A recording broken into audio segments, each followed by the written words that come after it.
Welcome to the Bridge of the Generation podcast. And as you can see, I got another very, very, very special guest, man.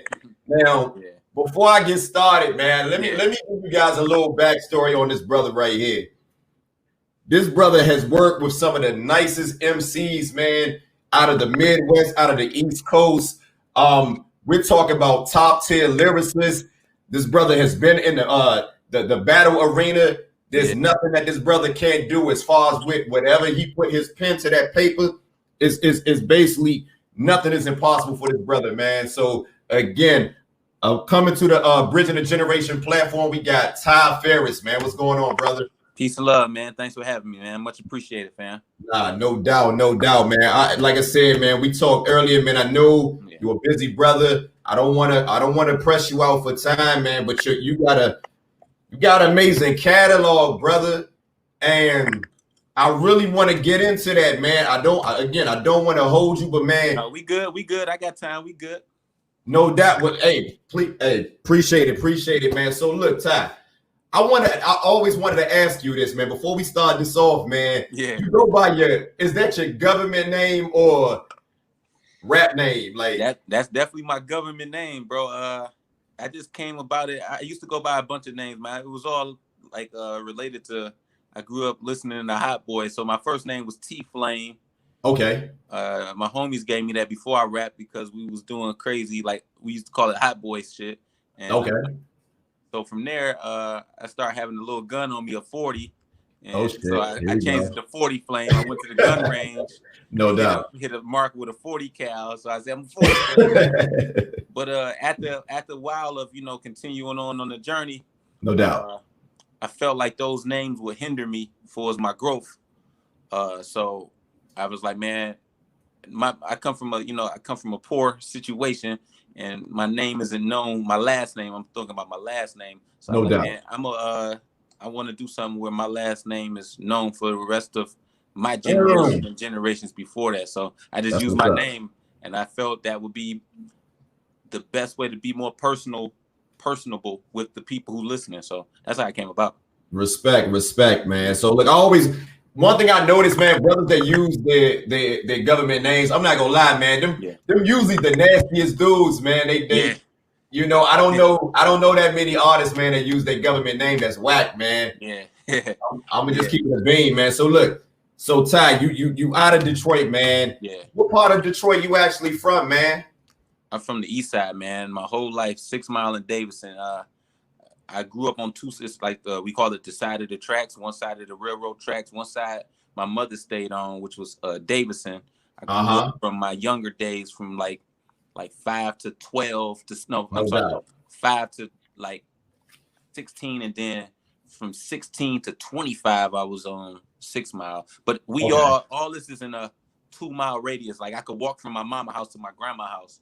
And, so it's I've been in the same area for 25 years, you know what I'm saying, before I got the hell out of there. So you no longer in Detroit now? Oh, hell no, man. I've been moved out of there. I'm in the burbs, man. I don't got no gunshots or, I live like all that shit, you know what I'm saying? Right. So we talking about what, Auburn Hills, around that area? Sterling Heights, man. I'm like, I'm still directly on the same street that I came up on, the Quinder. I'm just 12 miles north of the madness, you know what I'm saying? Okay. So I still drive to the hood. I'll be in the hood in 10 minutes, 15 minutes, but I come home and go to sleep out here, you know what I'm saying? No doubt. Well, that's always the goal, man. That's when there's progress, man. You don't want to stay in one place, man, for too long, man. Especially the way you coming out with this fire, man. So look, you just mentioned you just mentioned you from Detroit, man.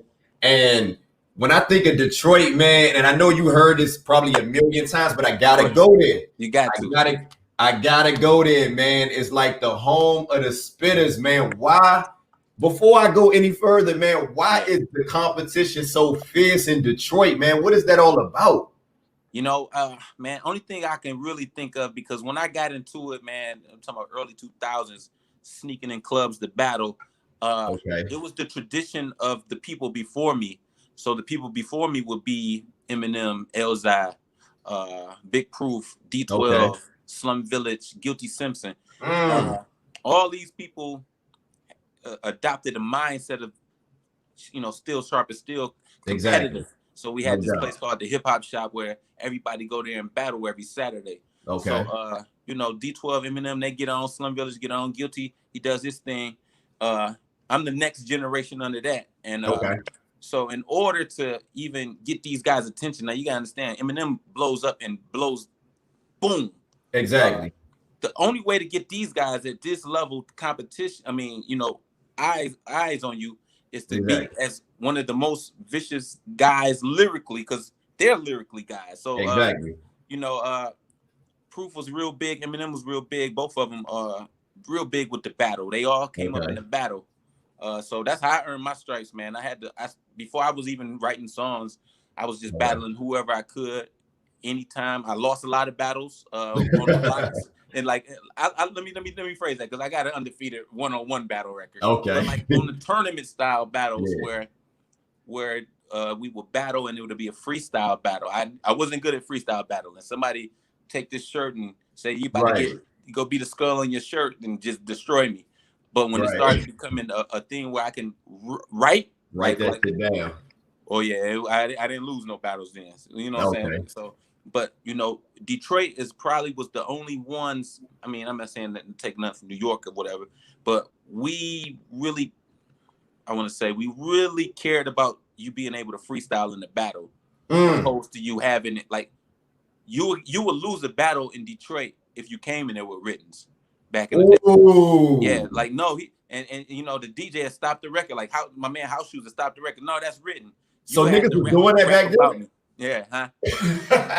you got to rap about me, and you got to make sure that it is understood that you freestyling. Yeah, you got to incorporate. Look at the cuff in his pants. Something like that. You got to incorporate it, and to bring it all back to full circle, it was just a highly competitive atmosphere, man, for the next generation to get looked at by the peers before us. You know what I'm saying? No doubt. You know what? Like, so when I look at like the what's the movie? You know about the movie everybody knows, man. 8 Mile. So would you say that 8 Mile is kind of like an accurate depiction of the battle scene in Detroit?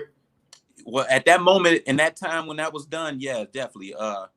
For the most part, that is very accurate. I can't even front. Like, they did it exactly how it used to be. Like every Friday in that vicinity, we would have that type of battles, basically tournament style. Right. And back then, we was battling for $100 for the winner. But just think about it, just $100. But the reward was way more than $100. It was the acknowledgement and being able to say I won at this level. And Eminem just seen me do this, and you know what I'm saying. And they got you. One thing, once you're a battle rapper, it never leaves you. It never leaves you. Eminem still looks at battles. Everybody, I still look at battles. It's once you do it, it's in you.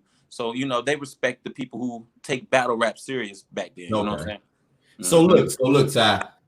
Again, man, Detroit native, man. What I hear you mention Eminem. I hear you mention Guilty Simpson. Yeah. A lot of local guys, man. What other guys outside of Detroit, man, that that influenced you as far as wanting to become a rapper? My biggest influence is probably Scarface. Scarface is my biggest influence. My uncles grew up listening to the Ghetto Boys. Scarface and Ice Cube was like the first people I heard. Okay. It was like, wow, he's talking about something I could look out the window and see. So Scarface, and then as I got older and started being stupid, it was the Locks, like the Locks' second album. We Are. I'm about to say, man, that first album, man. I'm not gonna lie, man. It didn't do it for me, man. Like, it's that with the one. We Are the Streets, man. That was my shit, man. That was the one. So that's when I really started. Like, right when We Are the Streets came out, that's when I really started caring about, writing and stuff like that. But once I got We Are the Streets, I went back to the first one. I'm like, these beats and the content, but then you can still hear how good they are rappers. But I'm not shitting on it. Yeah, I'm just saying, I think the production, man, I just personally, I don't think it kind of fit their style, what they was trying to do, to be honest. Yeah, facts. I didn't mean to cut you off. Go ahead. Yeah, no, that's what I'm saying. So it was them. So like I said in the beginning, it was Scarface for sure. I remember Scarface, Ghetto Boys. Ghetto Fantasy is one of my favorite songs. Mr. Scarface, you know, Mind Playing Tricks on You. You know, Hell so yeah. creative and vivid, man. And then like the Ice Cube, what was it? Death Certificate Project. Oh yeah, Jesus incredible, Christ, man. Jesus so Christ. you know, it was songs like Ghetto Bird from Cube, right? Like those songs just stuck with me forever, man. So when I started writing, I always wanted to be reflective like that, you know, introspective, reflective. I had to live a little too. So, you know, before I got to the, you know, I did my share of dumb things like every other rapper, more than likely. So, you know, once I started listening to the Lox, I'm like, yo, they're talking about what I want to do right now. Like, you know, Styles was really my favorite. I always thought Styles was, I don't want to say better, but I related to Styles more than Jadakiss because Jadakiss was more flashier. No doubt. So, you know, Styles was one of my influences as I became like a young man, you know what I'm saying? Right. Yeah. But those two was probably it, man. I really like Busta Rhymes too as I was coming up because I like how creative he was with them first couple albums, you know, the end of the world is coming type stuff. Anarchy, all that. Yeah, and the flows he was doing and how animated he was. I know I wasn't that type of person to be animated with my I'm just not that character, but I appreciated what he did. So those two right there, really, Scarface and Styles is one of them, I would go with that. You know, that's crazy that you bring Scarface up. I'm gonna quit. I want to see how big of a Scarface, because I'm from DC, as you can see. Okay, yeah. I'm from DC. I got that Detroit on for you. Let's see. You might get me, but I'm on it. Okay. What's your favorite Scarface album, man? Your favorite Scarface album? What, man? It's tough, but I'm gonna go with The Fix. But easy in the top 5. Easily in my top 5. I think my most. I'm judging it on what he did, but I think Untouchable is my. I was waiting. Yeah. I swear to God, I said, hold up. Yeah. I said, hold up. Yeah. He better say Untouchable. If he don't say Untouchable, sure. We gonna have a problem, man. Yeah. That project and the timing of it was incredible, man. Like, man, you know, the Smile joint is crazy. Mary Jane is crazy, but it was the other songs on there that made me Money on Your Life. Yeah, come on, man. Southside, man. But you know, I like The Fix because I could see where he had to go with it at that time of music. Oh no. Yeah, and you know, he does so much good work, man. There's so many songs of his that make me influence the way I write when I hear things. And he got a song called like Suicide Note. It's like it's so crazy, man. That's on that Emeritus. Emeritus. That project was slept on. I mean, even like, man, I know verses back and front, man. Like when it's, you know, like even from the My Homies compilation, you know. 1 and 2. The Revelations. Now I realize we in Revelations. No, I make the statement. For all the young guns to become one, die young, because the world is full of hatred. Hell yeah, man. And I've seen down the barrel of a strap before, and I don't want to die no more. Man, stop it, man. You taking me back. You know, those things, those vivid pictures is what I try to do, man. I'm not going to act like I'm doing anything that ain't been done. He does it the best still to me to this day. You know what, man? In DC, man, and this is why I always felt like DC and Detroit, man. I don't know if you ever been here, man. But I've been there one time on tour. Yeah, hell yeah. I always felt like Detroit, bro. I ain't gonna front. It feels like Detroit. I always felt like we got this connection with Detroit, man. Like I've only been to Detroit one time back in 06 to go to Motown. Yeah. I went around the city a little bit. I ain't gonna lie. I most of what I know is through you guys' music and what I see. Yeah. But I always felt like a connection to Detroit, man. So I always wondered, does people like yourself, do y'all feel like that? Because we look in DC, Scarface. You ask anybody, I'm 39, man. You ask anybody over 39, man, he's your favorite rapper, man. Man, it's crazy. When I was in DC, in 05 on tour with D12. And you know, it was my first time there. And I remember vividly the feeling that I had when I could see the White House. Right. And be 2 or 3 blocks away. And it feels like I'm in the hood and the ghetto, bro. Like right here, we can get robbed right here, bro. That's just crazy. It's like, yo, that's how it feel in Detroit. Like downtown Renaissance is cool, but like 2 blocks north, bro, you can get robbed. You know what I'm saying? I was like, this feels like Detroit. I'll never forget that. Yeah, man. I feel to say like with Detroit, like, you know, Motown over there on West Grand Boulevard. Grand Boulevard. Like 5 minutes away, man. you like you in the trap, man. Yeah, yeah. You know what I'm saying? So nah, man. So look, when did you know, like I said, man, I looked at your catalog, man. I'm not even gonna lie, Ty. Man, I thought I knew your catalog like that, man. I personally go back to I go back to the barcode. That's where it started for me. Yeah, yeah. That's where it started. But I didn't. I Wikipedia your shit, man. And I'm like, dude, me and you around the same age, man. Yeah, exact same age, exact same. Yeah. I'm thinking I'm like way older than you, man. I didn't realize. I already told you my age, man. It is what it is. Hey, but the thing is, that's what it be like sometimes on the music journey. Like I've caught my most win and steam in the last year compared to the last 15 years of my career. And how does that feel? You know, it's cool, man. It's cool. You know, hard work gets you to it's a belief. Like I believe that I was good those 15 years to get this joy out of this year. But you know, it's a lot of determination, man. It wasn't easy either. It's like, you know, a lot of times you're like, man, why they ain't fucking with me? You know what I'm saying? I want to quit. But yeah, I would say when you going back to Barcode was just me just trying to rap as good as I possibly can and show people, man. Yeah. I want to say that was 2015. You know what I'm saying? 14. Yeah, you see. But I did part 2. Okay, yeah, part 2 was in 15. No, but you're right. Part 1. My bad. Part 1 was 14. You're right. You definitely right on that. 15. Right.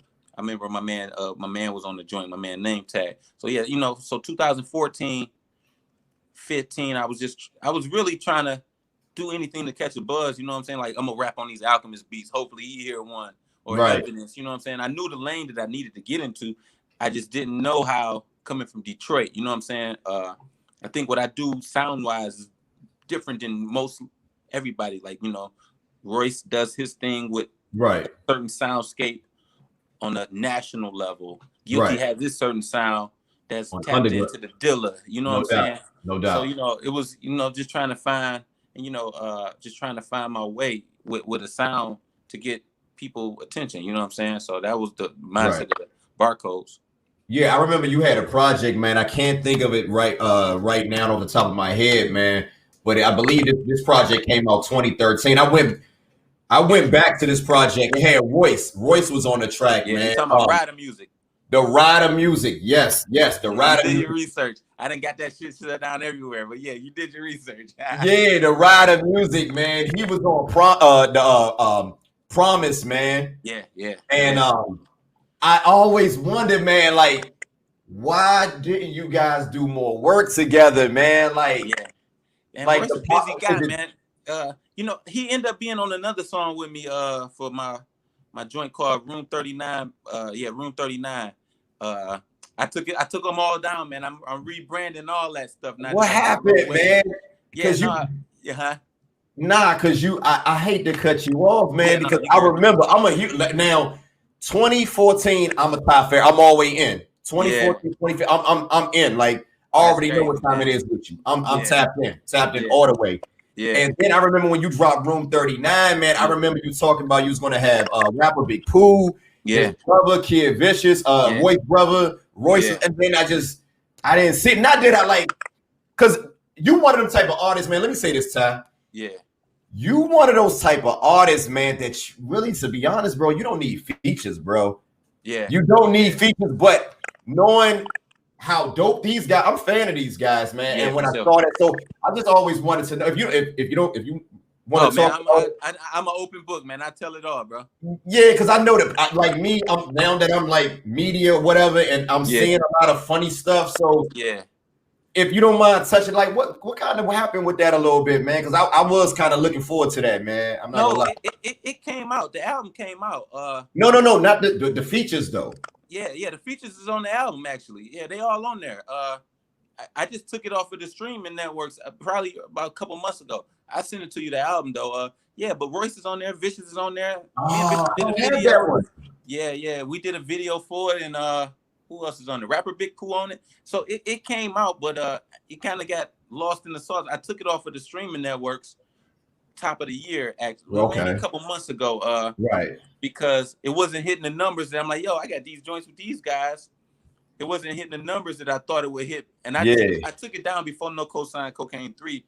And I already had it in my head that I'm gonna rebrand it and re-release it with part 2. So part 1 and 2, I'm gonna put them together and call it Welcome to Room 39. And I'm gonna have all the features with even I got 38 on the joint. Who else I got on it? Shit. My man Rome Street. So Rome.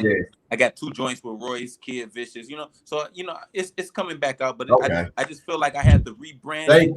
And I'll shoot it to you too when we get off here. I shoot it to you. I just wanted to rebrand it for the streaming networks. Yeah, I just wanted to rebrand it for the streaming networks. But going back to Royce, man, that's my boy, man. When we become friends, it's like I go over to the studio. It's not like let's rap. We never do it. I've never done a song with him at Heaven Studio. We go over there and talk about everything but rap. So when we work, it happens, but it doesn't happen like, let's do this. You know what I'm saying? Right. Mm-hmm. Now I just and me being a little biased, man, I just like when I think of Detroit rappers, man, to me, man, and when I see the way I look at music, I judge music by catalogs, man. Mm-hmm. And when I look at your catalog, man, like when you I'm getting a little ahead of myself, man. But again, man, when you hit your stride, it seemed like when you drop Raymond Noodle, Raymond Noodle Nights. Raymond Noodle Nights, man. It seemed like, man, you took off, bro, as far as like putting it all together, man. Yeah. And by that project up until what you got going on now, to be honest, man, there's really nobody it's really nobody in Detroit, man, that's really messing with as far as projects. Other than Royce. He the only one that's y'all neck and neck. Yeah. So, I can go with that. You know what I'm saying? I'm very competitive too. Royce is my man. But, it's crazy because Royce have 50,000 more resources than I have, and I'm trying to keep up with him. It's like the D-League jumper shooters trying to play how to shoot. Man, I hate when you talk like that, man. I don't like. But, I'm just giving. I get it, bro, but I'm just giving an analogy. But no, I feel you, brother. But you just, man, you are like I wouldn't even have you on here, bro. Like, I wouldn't even have you on here, man, if you wasn't an A1 level. Man. That's me just being as humble as I possibly can and paying homage to my man Royce. But I this is what I do for a living, man. And and I really think if money didn't exist, I would be doing this. It's a release for me, man. Music is therapy for me. So when it came to that Ramen Noodle Nights, that was me at that junction in my life. I never forget it. That junction in my life, I believe that was 2016. Right after Room 39, I said, you know what? I'm gonna do this sound right here. I don't care if people like it or not. Right. I just know that I want my music to sound just like this. I want it to sound like this right now. And this is before I knew about Griselda. I didn't know about any of this New York stuff that was popping until like 2017 when I did No Cosign Cocaine 1. So, I just said, I linked up with this producer named Jay Banksky. I was like, yo, him and Trox is the sound that I want my music to sound like, because I feel like I can capture what I want to say with the right mood of that beats. So Ramen Noodle, it's an accurate analogy. My boys always say it. Ramen Noodle Nights and No Cosign Cocaine 1 is the ones that really got me going, though, for sure. I see. I told you when I told you I'm tapped in, brother. I'm tapped in, man. I'm tapped in, bro. When and again, man, I just noticed, man, and no disrespect to the music that you had before, because what I noticed, man, you always been a dope MC. But it just looked like up until then, man, you just hadn't fully developed that sound. Like when I listen to Rider music, and then I listen to Roman Noodle Nights and Room 39 and Cosign and all these, I'm like, bro, you can see the transition the lyricism is there though. Facts. The sound different. The sound. With Rider music, that was the first project I did where I paid for every beat on my own. At that point, I was working. I'll be honest with you. I was working with some people with I was like in cahoots, I would say, contractually with Mike Strange, who's Eminem's engineer, and I was going out to Cali with Dre's engineer. So I was trying to write for Dre. I was trying to make big songs and show that I can make an album like that can compare with a Royce the Right, 5'9". right, At that time, we talking about 2013. right, So right, when you listen to Ryder music, it's more of what you call it, contemporary beats. right. You know what I'm saying? That you know, I'm in the sound wave now with I could say underground. But then those beats were like I got a song called System Banging that could Yeah, I remember easily that. translate. Yeah, Then I had girl songs on there and yeah, stuff like that. But that was really showing the displaying of the songwriting as well too, trying to impress these dudes at the label at the time. You know what I'm saying? Like, oh, he could really okay, write songs. He's not just right, somebody who can be somebody with punchlines and right, lyricism. So that's what Ryder music was, man. I'm not taking nothing from it, but I was still trying to find myself at that point. You know what I'm saying? It's and I had, you know what, I'm gonna keep on the Grizzly Generation podcast, man. We keep Yeah. it funky, man. Oh, I like And that. I like that. I'm gonna tell you what I like and I don't like, man. And although that's not my favorite project, obviously, man, but I saw the potential, man. Mm-hmm. And when I listen to what you put out now, it just crushes Ryder's music, man. And, Yeah. and that's just a testament to how great of an artist you have just became these past 5-6 years, man. 7 years, man. You just leaps and bounds, man. It's amazing what you have accomplished, brother. Appreciate it, man. I appreciate it. And that was, it's when you can look back at it now, you can understand it. When it came to so be straight up and down, Ramen Noodle Nights and No Cosign Cocaine 1, most of that was recorded at the same time. Wow. Yeah, I put Ramen Noodle Nights out in July, and then No Cosign came out that January following 2017. Some of those records on No Cosign Cocaine 1 is from 2014. So after I got done with Ryder music, I started molding that sound with Ramen Noodle Nights, but I didn't know how to put it out. So that's how you get the barcodes in between that. Okay. You see what I'm saying? Right. Okay. I just know at that point in my life, I say, yo, I want to have a certain sound and I want to rap as good as I possibly can. And that's, you can see the transition from even the hooks on Ryder music. Right. To, Ramen Noodle Nights. It's just dirtier sounding, more aggressive street shit. You know what I'm saying? So, no doubt, man. So when I think of your sound, man, like I said, it's very distinctive, man. How would you describe your sound, man? Yeah. Man, the first thing they gonna want to do, and it's no disrespect to the brothers, they gonna want to throw you as a sound like Griselda. You know what I'm saying? And them the homies. You know what I'm saying? But when I started the sound with my man Trox, that I was thinking. Shout out to Trox, man. He's Trox dope, is, bro. I always go back to him as the foundation for me finding myself sonically. So when it came to the sound of it, I was like, I just wanted to be dirtier. I just wanted to be dirtier. Right. So from there, I met another producer from Australia named Jay Bansky, and he had something that was a little more dirtier than Trox. And then I started meeting these other producers like Nonsense from Chicago, Stu Bangers, he's dope. Slice. So I'm like, dang, I can get these artists and do this sound. Right. And at this point, I don't think any of us, I'm talking producers included, we wasn't saying it was a Griselda thing or anything like that. These guys been making these beats like this for years.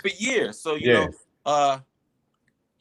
just get tapped under that umbrella because of what's going on, and that's just a testament to how impactful them brothers is. But for my sound, man, I don't think I sound like anything. I don't think I sound like that.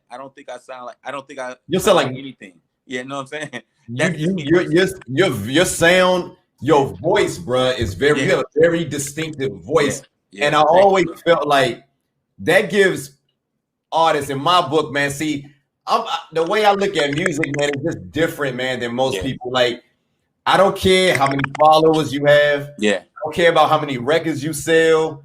All I care about is your bars and how distinctive you sound from somebody else. Yeah. There's nobody that sounds like Ty Farris. Their flow, your cadence. Yeah.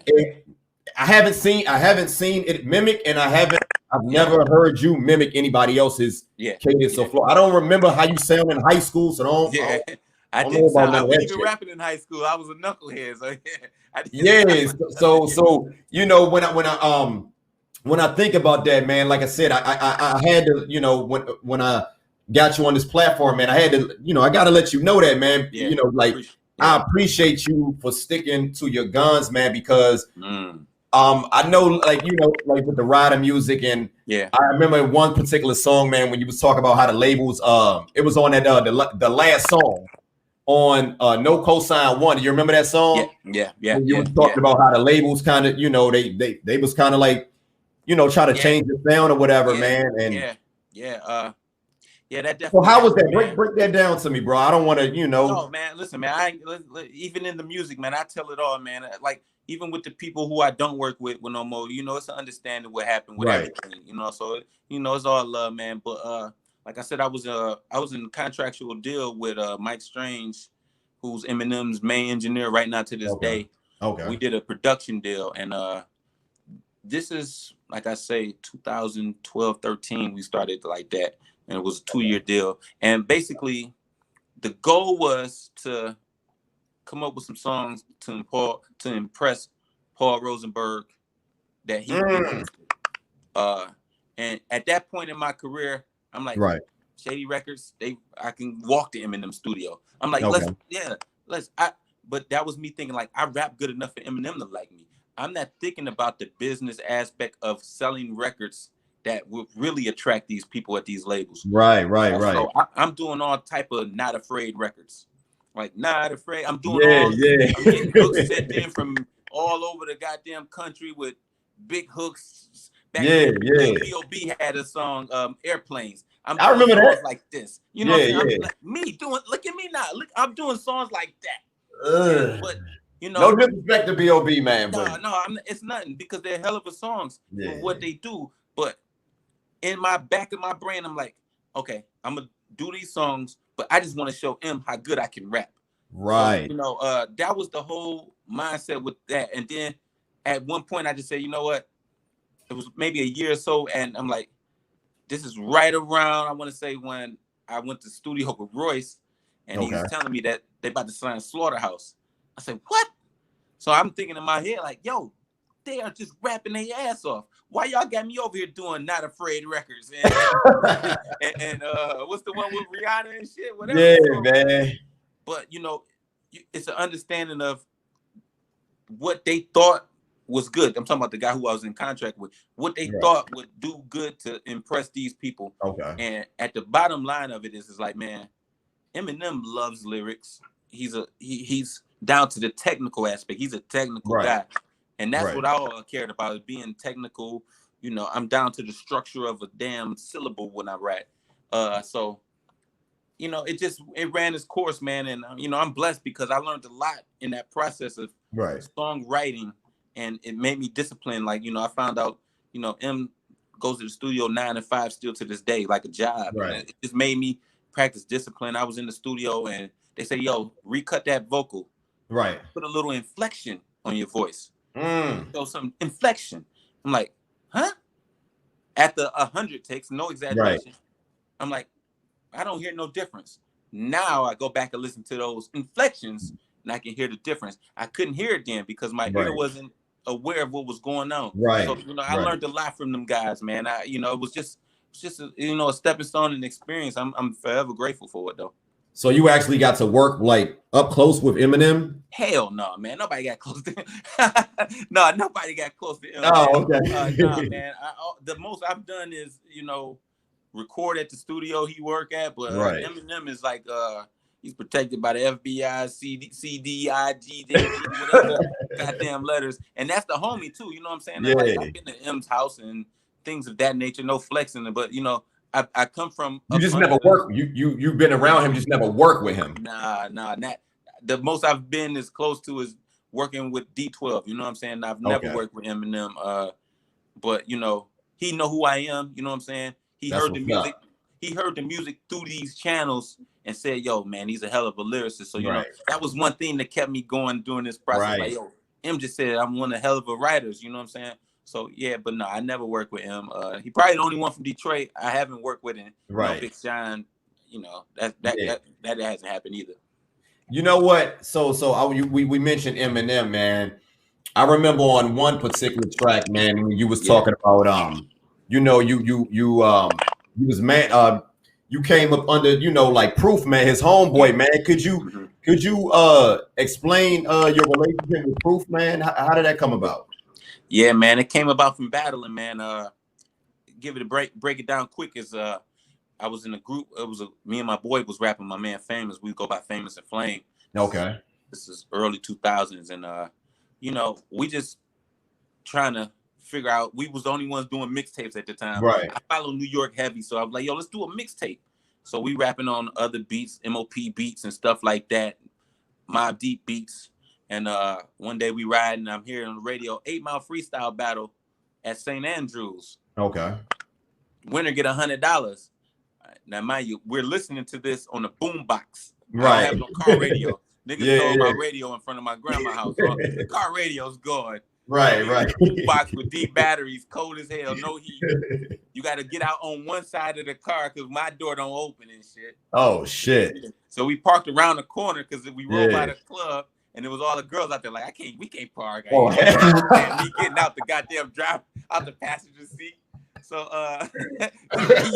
just to give you how hey, y'all was on some grimy shit, man, that day, man. So you know, it's so beautiful though, man, because we did that. We drove downtown, and as soon as I walk up, this is where I meet. I'm not know if you're familiar, Hex Murder. He's one of the staples out here in Detroit. He managed Slum Village, Black Milk. And shout out to Black Milk, man. He's dope. Yeah. Black came up with the same. Well, he didn't battle, but he came up with me at the same point. So you know, we go to the battle, and Proof was hosting the battle, and you know, it happens. It's just life, man.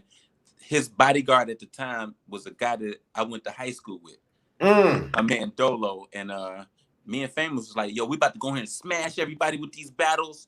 Now, mind you, we got writing. We was already writing raps, battling in the hood, writing raps. Okay. My first time seeing a freestyle battle was this night, where the dude talked about my outfit, and so he flamed you. Oh yeah, he cooked me. I lost. I got cooked out of there. What you had the Fat Albert Fubu on or what?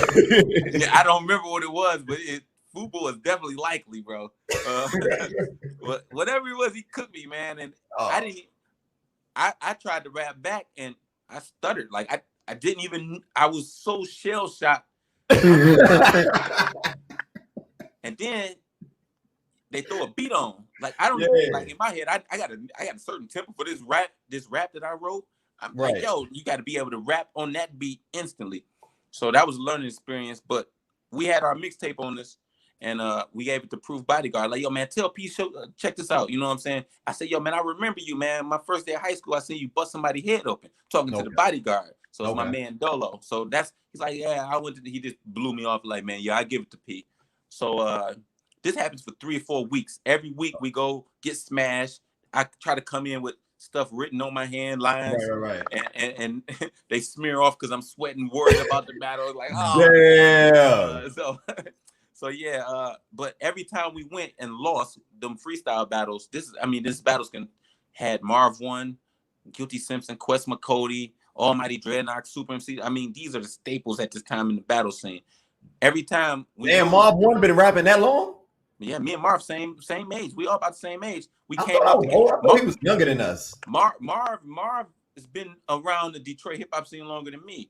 So my bad. Go ahead. Yeah. So you know, all we kept doing was like, yo, man, here, take our mixtape. Okay. So after 4 or 5 times, he goes off on tour. Proof does to Australia, and then we in the studio where he started out recording. Now, my man Mo Master. It's just a crazy world, man.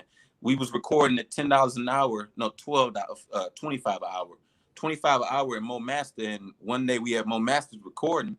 Proof calls Mo Master like, yo, you know Famous and Flame? He's like, yeah, they in here right now. So like, yo, man, I'm flying back in, man. I want to work with y'all. And I'm like, I'd never forget that feeling, man. It was like, felt like I got signed just by him calling, saying that. Right. And this is we're talking about this D12 second album around that. It's in the process of making the second album. This is right after Devil's Night. Okay. Right D12. Okay, right before D12 World. Obi Trice first album. Cheers. Yeah, cheers. Yeah. Okay. So this is 03. This is 03. Cheers. 04. Yeah, that's 03. cheers and then Deep the World. 50 Cent wave happens and that with it too. So go ahead. It was a blessing. Mo Master was like, man, I give you guys a free hour if you let me advertise my studio on your mixtape cover. Like, go ahead. Okay. And by us doing that, Proof recognized that number because him, Eminem, and Trick started recording with the same guy. So he said, man, I'm about to call Mo Master up. He got these little niggas over there. And he just happened to call one night. We was in the studio. And he flew back in maybe a day later. And we went to the studio that day. And everything was cool, man. That's what's up, man. Yeah. That's what's up. I'm not going to lie, man. I wasn't the biggest D12 fan, man, of like every member. Even though I noticed all of them can rap their ass off. The content kind of threw me a little, you know what I'm saying? But Proof was always my favorite, man. I always liked Proof, man. He was my favorite out of every. And shout out to them, man. I don't have nothing negative to say about them. You know, like I said, when I first came in, I was listening to street stuff, like, you know what I'm saying? And that's saying what they do is street, not street. It's just the way it was presented. It wasn't aggressive as some other stuff that was here at the time. And that's my issue. That was my thing, man. No disrespect to him. Yeah. You know and at that point, I didn't even really understand lyricism like that. So you know what I'm saying? So now I can go back and say, yo, they was really rapping. You know what I'm saying? Yeah, they was really rapping good. No doubt about it. They was rapping their ass off. You know what I'm saying? But, you know, I just didn't understand it at that point. You know what I'm saying? But at that point in my life, in my career, I'm ready to do whatever to get on. You know what I'm saying? Oh, man. No doubt. So look, I noticed you was mentioning like different producers, man. I remember another standout track for I remember that you worked on, man, was with Apollo Brown, man, another Detroit producer, man. Explain your relationship with him, man, because I remember on the Grand you did a track with him. With my man Saga. Yeah, no, I'm talking about the Hard Way off of Saga. Yeah, that's Saga, man. I don't hear that much from him, man, but that was on Apollo Brown's Grandeur project, man. Yeah, that right there, man. I swear, man, you spazzed on that shit, man, bro. That's crazy. I appreciate that, man. I remember I don't know what had happened. I remember that was my first real interaction with Apollo, and I think he reached out to me like, yo, man, I'm gonna get you on this joint. And you know, I'm like, yeah, all right, cool. The thing about that joint was I never met Homeboy before. He was living in Brooklyn. Okay. So we had to exchange ideas. He's like, maybe y'all can get on the phone and figure out something to do. So, which was great because I was like, you know, I never recorded or brainstormed with nobody like that. So we brainstormed it, and he came up with the hook, and I was like, yo, I should do like a call and chant where I say this, you know, just like the way the song is structured. Yeah. And you know, Apollo, man, has been, you know, my homie. After that, we see each other throughout the like events in Detroit, and we kick it, man. And that's my boy, man. You know, and we've been like, you know, I won't say we work together like that much, but we've been cool. And you know, I was on the Shay joint. Their last album, and then I was on the Sincerely Detroit joint. So from last year, that's my shit. Yeah. So you know, man, everybody like shit. I told me and Apollo talk all the time and shit. So it's like, you know, we friends, and I got some beats from him. So you know, I don't want to say anything, but okay. You know, I got some beats from him. Okay, let me say this. Guy, man. You do a lot of one thing about you, man, and I like that, man. You know, you do a lot of projects, man, with one producer. Yeah, but, man. I swear, I just want to say this, man. I would love to hear a project with you and Apollo Brown. That's gonna shake the internet up, bro. Listen, I'm smiling right now because we go screenshot this, and I'm gonna text this nigga this shit right now. You know what I'm saying? When we get done. I'm just saying, man. I'm just saying. I talked to another rapper. He's one of your friends, man. I'm not gonna say his name. Yeah. But you work with him, and he said, you know, I brought this to him, and he said he was like, they never did nothing before, and I was like, nah. I said, nah, man. They never did like a project. I mean, yeah. Like, that would be a good idea, man. So I just had. Yeah, I had to mention it, brother. You know, the way Apollo moved, man, you know, he's really sharp about everything, man. he's very sharp and he's very calculated. So Okay. I recently, maybe I say maybe about a month ago or 2 months ago, I actually went over to the spot and kicked it with him. You know what I'm saying? Okay. We talked for 4 hours. I got a couple beats out of the 4 hours, and he's like, "Yo, let's see what this goes." I haven't even recorded it because I've been so finishing up this Wired Different. But we talk on the text message and all that often. You know what I'm saying? No doubt. So even with him blessing me to they EA Sports with the joint, with the 365 joint with me. Yeah, you already brought it up. I was gonna bring that up, man. Yeah. That's a blessing, man. Tell me how that came about, brother. I was going to bring that up, man, but you beat me to the punch, man. Talk about that.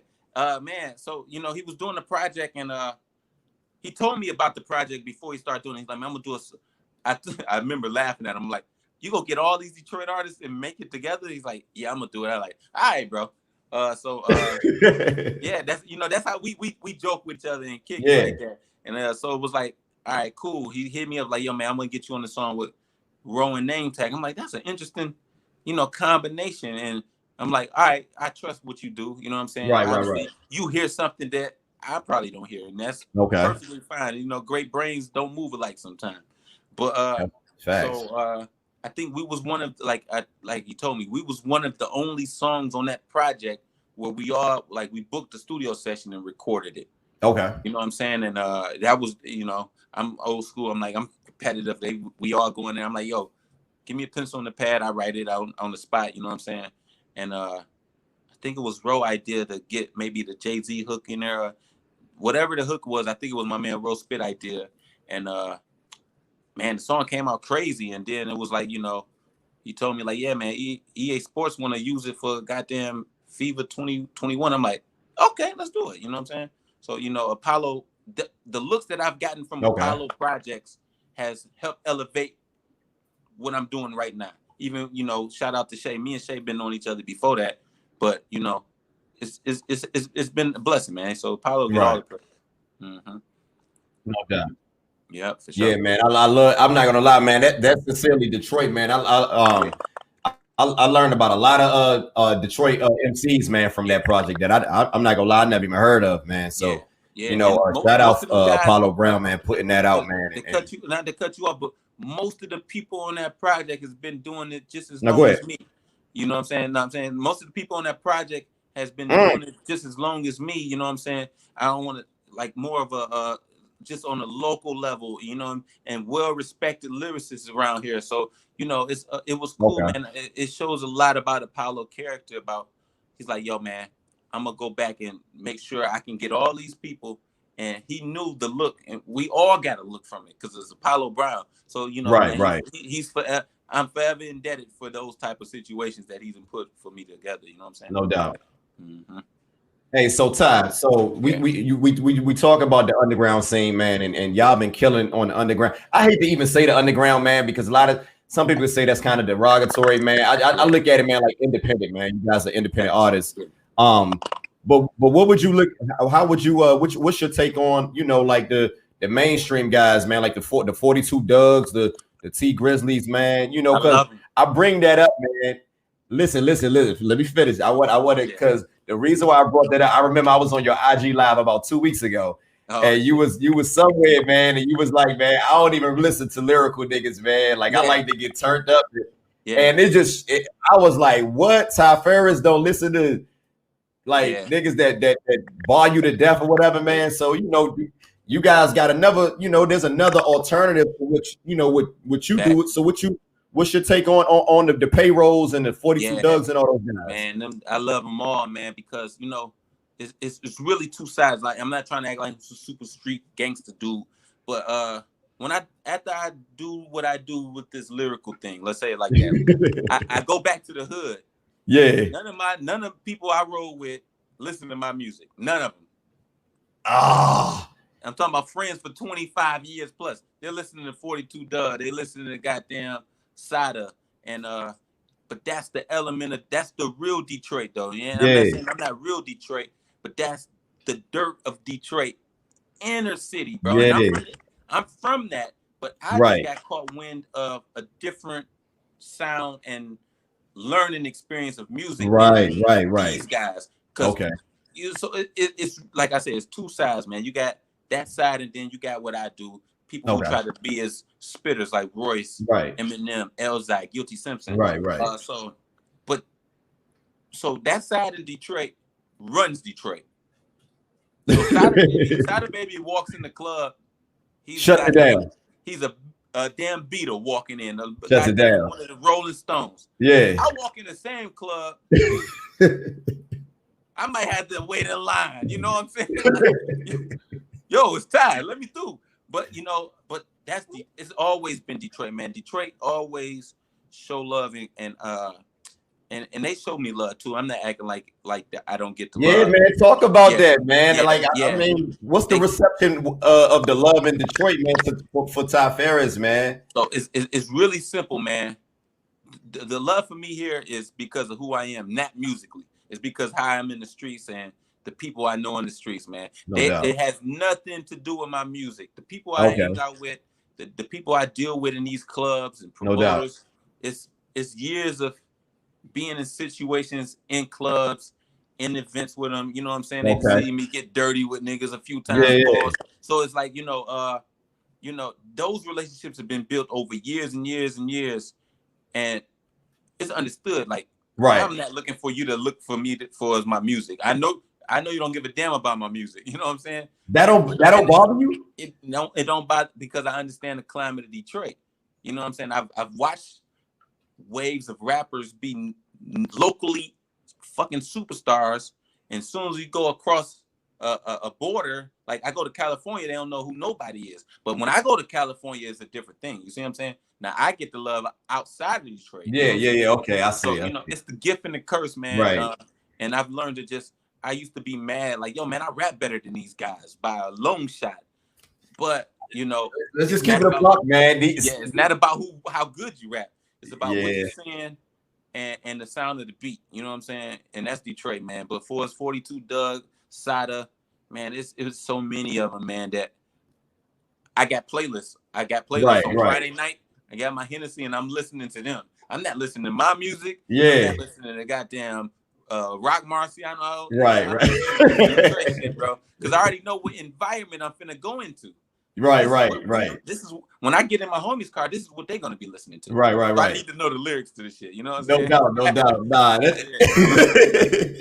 nah, man. And I think a lot of times, man, what people don't understand, like artists like yourself, man, you guys are very unique, man. Like you're like I compare you and what you do, man, like Rock Marciano, to like Cristal. It's an acquired taste, man. What you do is very unique, man, and it's just not for everybody, man. That type of cool, that type what you bring to the table, that shit ain't for everybody, man. It's for special people, man. Special people get your music, man. And I just don't, and it's no disrespect to you, and I don't know how you or any other MC would take this, man, but I just don't feel like the masses get it, man. I don't think they're able to consume what you do, man, because it's the way music is programmed in our heads, man. They just not used to an artist like you, brother. I'm just gonna put it like that, man. That's a fact. So how has it been, being in the rap game all these years, man, and not having has it ever been like a battle to like compromise yourself, your artistic integrity, man? Like, I don't want to say compromise. I've done radio songs. I had a radio song that was banging in Detroit like them niggas did. They do, you know what I'm saying? And I don't want to say compromise. I wanted to say that I could display a different thing too. Like I can do what y'all do. So that's like, let me do this. What y'all do is like no doubt. Effortlessly. I could do. I had a song I sent it to you called Rocket Lemonade. Man, you keep saying you gonna send me eight time, man. Come on, man.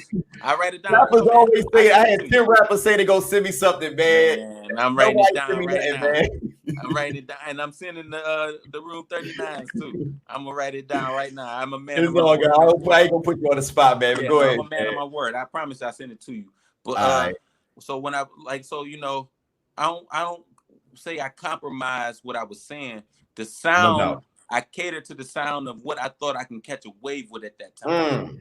So you know what I'm saying? The content is the same. It's the same content, always the same content. Right.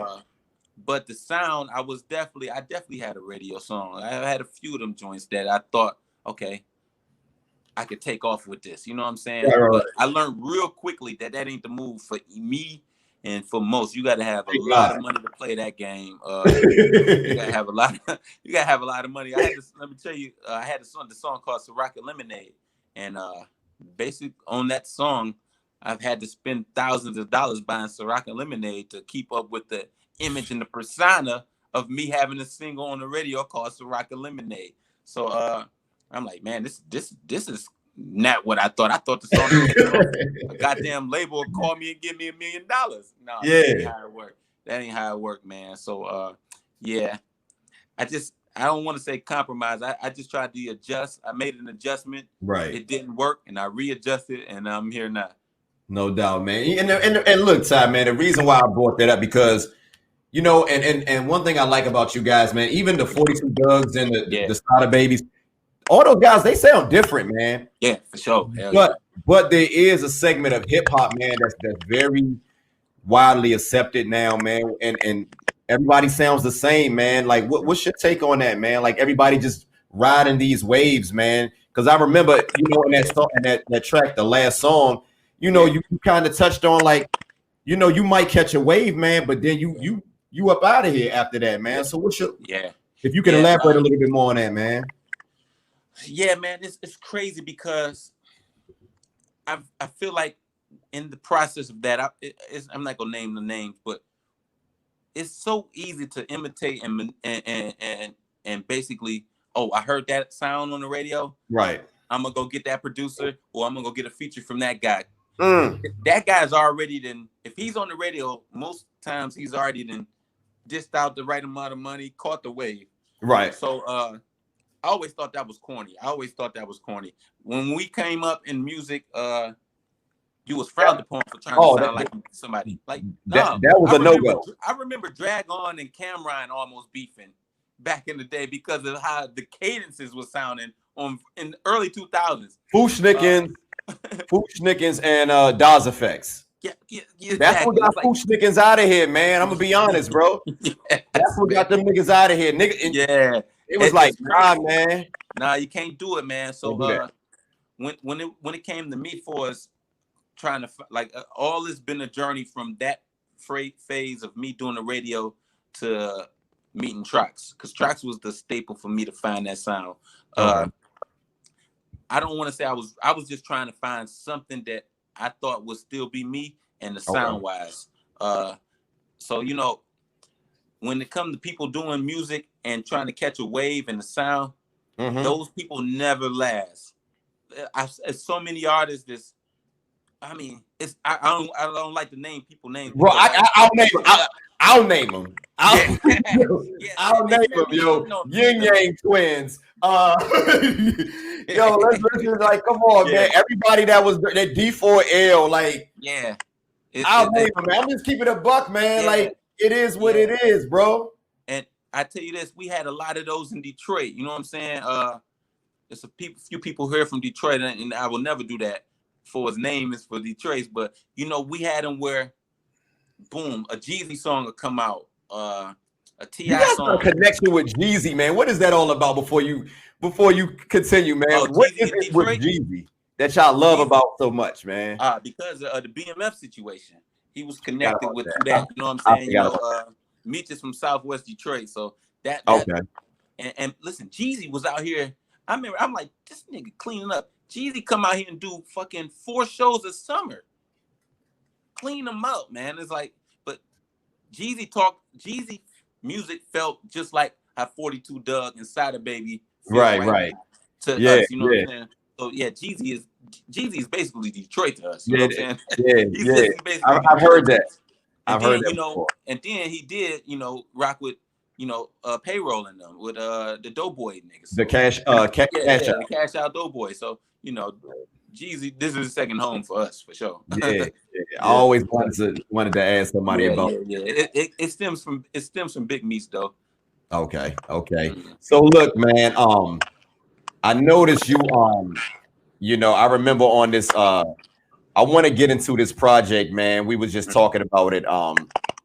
It's the Room 39, man. Yeah. And on that project, man, you had this one song. Came a long way with 38 Special and Lil Fame, man. Yeah. And yeah, that's crazy. Great. Explain to me how that relationship start, man. With 38, man, and how did you get Lil Fame? I love that particular song, man. by the way. That track got history to it, man. So keep it 100 with you. Let's go. That track was supposed to be on Room 39-1. Okay. This is before Lil Fame got on it. I wanted the beat. Like, Trax made the beat. I heard it. I said, yo, I wanted the beat. Soon as I said I wanted the beat, he told me, like, yo, your boy just bought the beat. One of my close friends, my man Nash. So Nash sitting on it and he's like, yo, man, I'm gonna get Fame on it to do the hook. So he wrote the hook. My man Nash wrote the hook. Okay. And he sent it to me exactly what Fame said. And I said, yo, that's crazy. So he got Fame on it. He paid Fame to do it. A year and a half go past. What? Yeah. Song cut in 2016. A year and a half go past. And I say, yo, bro, what you doing with that track? At this point, I'm still just wanting to buy the beat. He was like, man. He's like, yo, man, you give me X amount of dollars to cover what I paid for it, you can have it. Now, that's the only time I've ever paid for I consider me paying this as a feature. You know what I'm saying? Okay. I told him at first, like, yo, man, I just want the beat. He's like, nah, you got to do it the whole, you got to keep that hook on there. And I'm like, yeah, you're right. So I gave him his money back, what he invested in it. Okay. And so I wrote the verse, and I forgot how. I was like, yo, man, I think I should get 38 on it. Me and 38 had already been talking on some music stuff. And so I shot it to him, and he shot it back. You know what I mean? That's the homie. And we exchanged verses like that. And that's how he got on it. I just shot it. I said, yo, bro, I think you'll be dope on this. You know what I'm saying? Right. Said, all right, yeah. And he recorded that. He told me this shit crazy. He recorded that and that whole project with Big Ghost the same night. So he recorded my verse. Wow. And the whole hold up. The project what's that? A shot for every heathen? Yeah, he recorded the whole project that night. Yo, that's my shit. Yeah. I got the email like at 3:45 in the morning. So he sent it to me that morning. I said, yo, that's fire. You know what I'm saying? Yeah. And then I see him out in California. We do the Be Real show, and that's how he tells me about it. So a bullet for every heathen. My bad. Yeah. Bullet for every heathen. So bullet for every heathen. Cool. Go ahead. So yeah, shout out to Special, man. That's the homie, man. We met each other on both sides of the coast now. So I've seen him in New York and I've seen him in Cali, San Diego. I've seen him in San Diego, LA shows and stuff like that. That's the bro, man. He's one of the sharpest dudes, business mind too, man. Love Special. Yeah. I interview him this Friday, man. Yeah. I'm really looking forward to that, man. Ask him about what I just said about that joint. He'll remember. I'm gonna bring that up, man. So look, I got you on here tonight, man, on the platform, and I got him this Friday. So are you part of the Trust Gang, man? Or how, yeah. So it's like I'm affiliated with him. You know what I'm saying? Okay. So he actually it's actual artists that signed to Trust, and then you got artists like me that's we cool like that. You know what I'm saying? Like it's an affiliation more so. You know what I'm saying? Like when we did a brunch like last year around this time. I remember that with the all white. Yeah, that shit was crazy, right? We was walking down the street. We in Jersey somewhere looking like we going to Sunday school. all I could keep thinking is like, man, if this nigga show up in all black, I would be so pissed. Yeah, man, I was deep in shit, man. It was Fred the Godson. Rest in peace, man. Yeah, rest in peace, man. Yeah, everybody, Shay, man. We shot the video for Shay and Flea song, Planet Asia, Rome Streets, Rim. Man, it was everybody. G4, Mussolini, Black G's. It was a lot of us, man. It was, and that was all Special Brain, man. I got to give him all the praise and kudos to that. You know what I'm saying? So would you say like around that time, that's when, because I noticed, man, like I've been following I follow your catalog heavy, man. And I noticed, man, you seem to do a lot of music, man, with Rome Streets. Yeah. A lot of these guys in New York, man, was that around the time when you start building relationships? Rome Streets was on a different bracket. How did you Rome Streets? So I'm in the coalition, a group called the Walkers, and that's this is breaking news, man. Yeah, this is about a year and a half now. I had no idea. Me, Rim, Eddie Kane, Bub Rock, Rome Street, Spoda.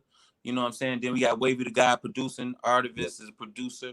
So me, Bub Rock, and Rim, they basically came to me, I want to say 2017, 18. Okay. Like, yo, man, we doing this thing called the Walkers. It's like we ain't no group. We just coalition of dudes just doing music at a high level. And I was like, I was a little skeptical. I'm like, yo, I'm the only Detroit guy. I didn't know how it would fit in. Right. But I was like, all right, let's do it. And that's how I met Rome Streets. You know what I'm saying? When I reached out to Rome for that different bracket joint. That's my shit, man. Yeah, that joint came out. I was sitting on that joint for a year. I didn't know what I was gonna do with it because the sound of Room 39 too. So it was supposed to be originally me, Rome, and Willie, but I just couldn't get. Willie kept bouncing around. Willie the kid. Yeah. You know how it be, man. It was like, and that's my bro too. It was just we just kept missing each other. Grand Rapids. Yeah. Gun Roof. So I sent that to Rome, and Rome came through. So Rome came through slicing and dicing, man. It's real cool when me and Rome wrote because it's so competitive, bro. We so competitive when we work together. So man, but that came about with the Walkers, man. The Walkers is what it is with that. Okay. That's how me and Rome linked up, and Bub Rock and Brim is basically responsible for that. Yeah, I gotta remember that, man. The Walkers, man, because I always Walkers, hell yeah, bro. I know about Bad Influence. I know they got that thing going on too. Bad Influence. Yeah. That's Rome, yeah. Mm-hmm. I never heard of that, man. So I noticed, man, you also did on that project, man. If you haven't noticed, man, Room 39, man, is probably my favorite Ty Farris project, man. Man, I get that all the time, man. It's probably and it's the thing about your music, man. Your catalog is so high quality, bro. Appreciate it, bro. You would think, man, like, how could he top this, man? But the projects that you have been doing recently, man, you have rose to that level, man. So I want to talk about I want to go a little bit go back a little bit, man. Well, this I believe this might be around the same time. I remember you touching on your mom. I think I read that your mom passed, man. Mm-hmm. I lost my mother around the same time, man. I lost my mother in 2017.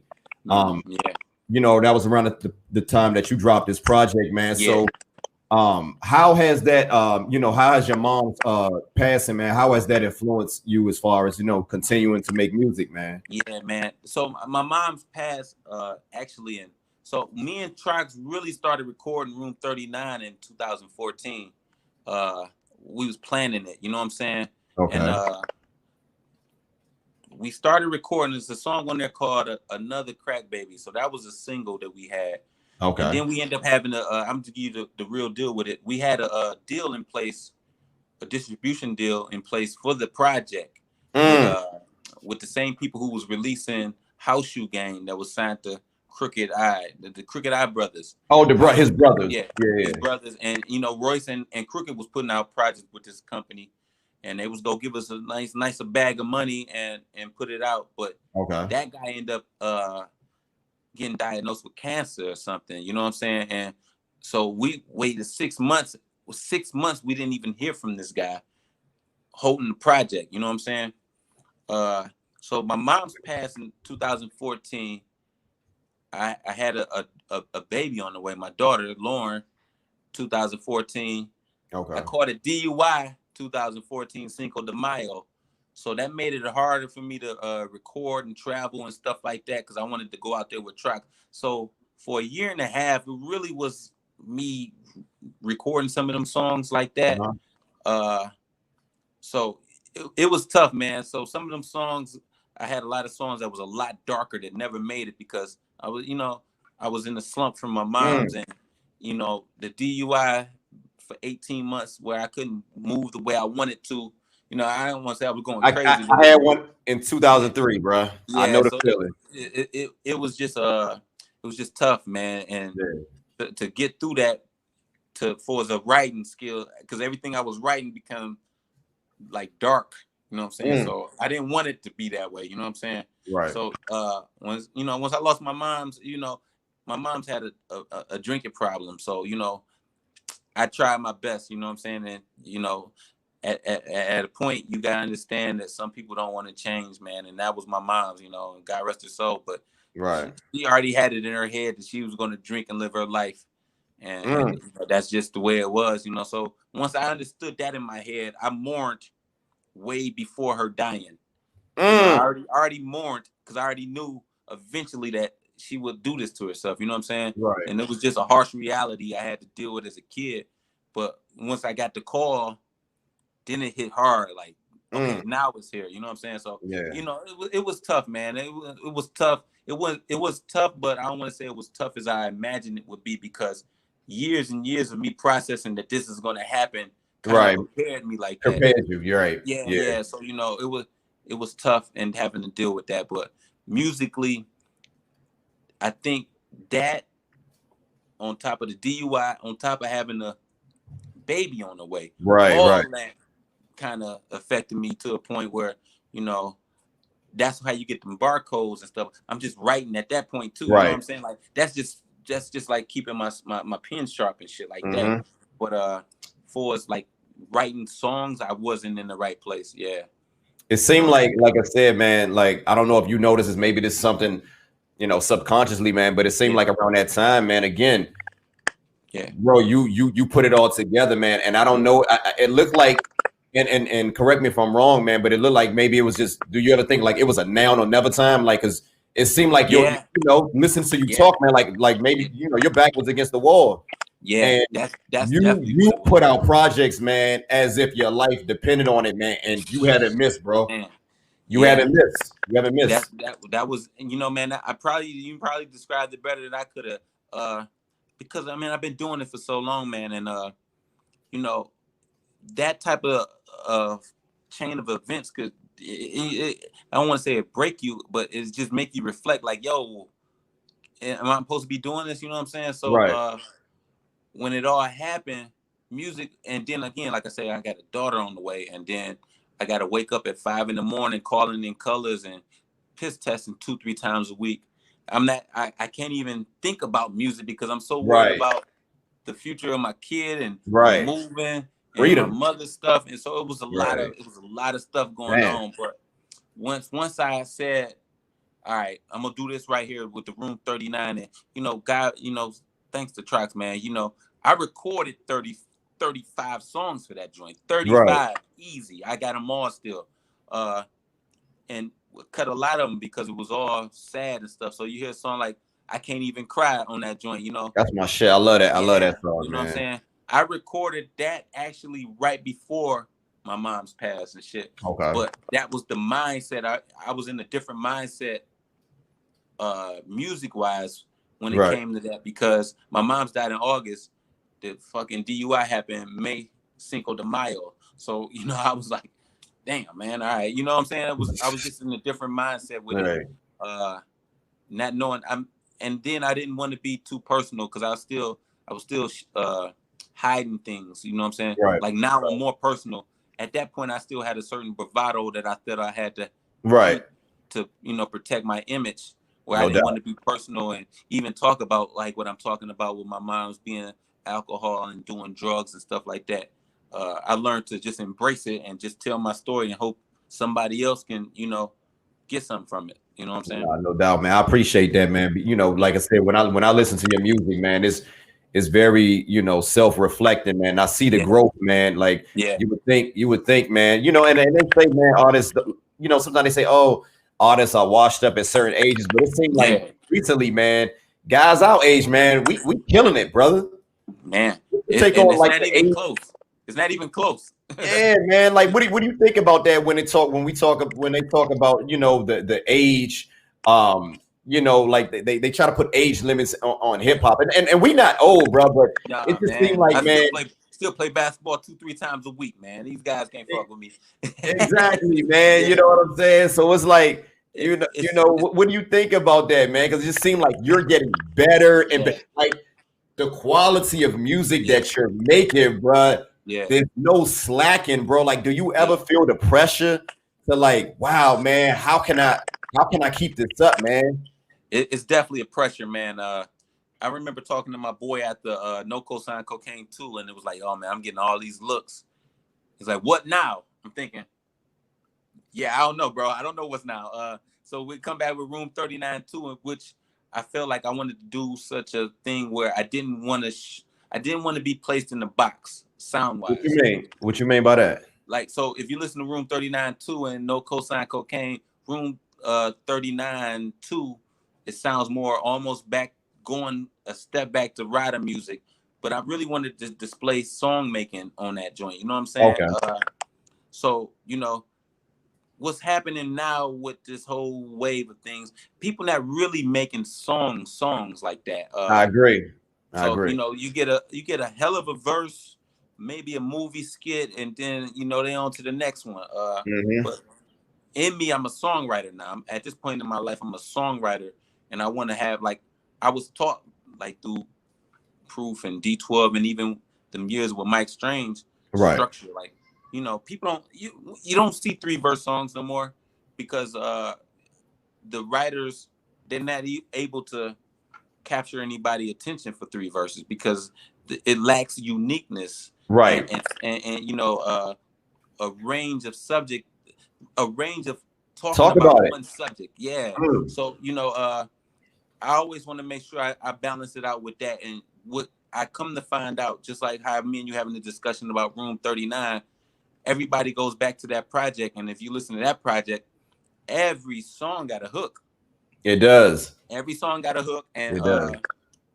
You know, it's a lot of content within the same range, but it's different perspectives of the content. You know what I'm saying? So product of my environment, you know, I can't even cry, feel nothing. And then you go down to Ghetto Survivor. All this is still within the streets. It's just different ways of looking at it and navigating it. So yeah, man, it's just making sure that I do something where I don't be repetitive.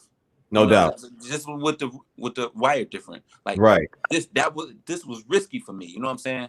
I know the bread and butter is the No Cosign Cocaine 3 at this point. Yeah, well, I don't want to. Let's say that for last, and I'm about to wrap it up a little bit, man. But I want to. But go ahead. Just I'm just saying, you know, I want to make sure I always show that I was a songwriter. No doubt. And, I didn't want to give you the same thing every time, ever. You know what I'm saying? You like with the cosigns, it'll have a certain feel, but each one doesn't even sound the same when you listen to it. If you listen, you know what I'm saying? So I just wanted to make sure I always do something different. And with that happening, I challenged myself. You know what I'm saying? So that like you were saying, for us the pressure of me going to the next one, the only thing I could think of is just don't do what I just did last time. Right.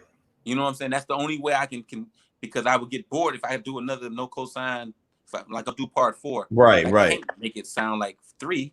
That's true. It's like, yo, that's too easy. I've done that. Once I conquer it, I can't do that again. I can use the same producers, but I got to do something different with them. You know what I'm saying? Okay. So, you know, it's definitely pressure. You know what I'm saying? It's definitely pressure. But no doubt. So far, it's been good. So look at and now you just brought up the No Cosign series, man. That's what I want to get into, man, because this right here, man, you took it to another level, man. What was the inspiration behind these No Code? Like the title alone, man. I want to hear it from your mouth to my ears, man. What is I can tell you what I think it is. Yeah. But can you please tell me, you think man? It is, and I'll let you know. I'm gonna keep it a bean, man. I'm gonna keep it a bean. I look at it like this, man. Like in my world, Ty Farris is like top tier. You's a star in my world. And the niggas that I fuck with, you at the top. But also look at it like, oh, why niggas from the D or certain niggas don't know about him like that? Like, why is it seem like you like Dolo out here, man? You know what I'm saying? And I don't get it, man. Like I love that you making music with these New York dudes and it's cool and everything. And I just don't understand. Like I personally think, man, I think it's just intimidation, man. Like I think your skill level, man. I think that shit kind of like scare off certain niggas, man. That's what I personally think. And I just and the obvious, man.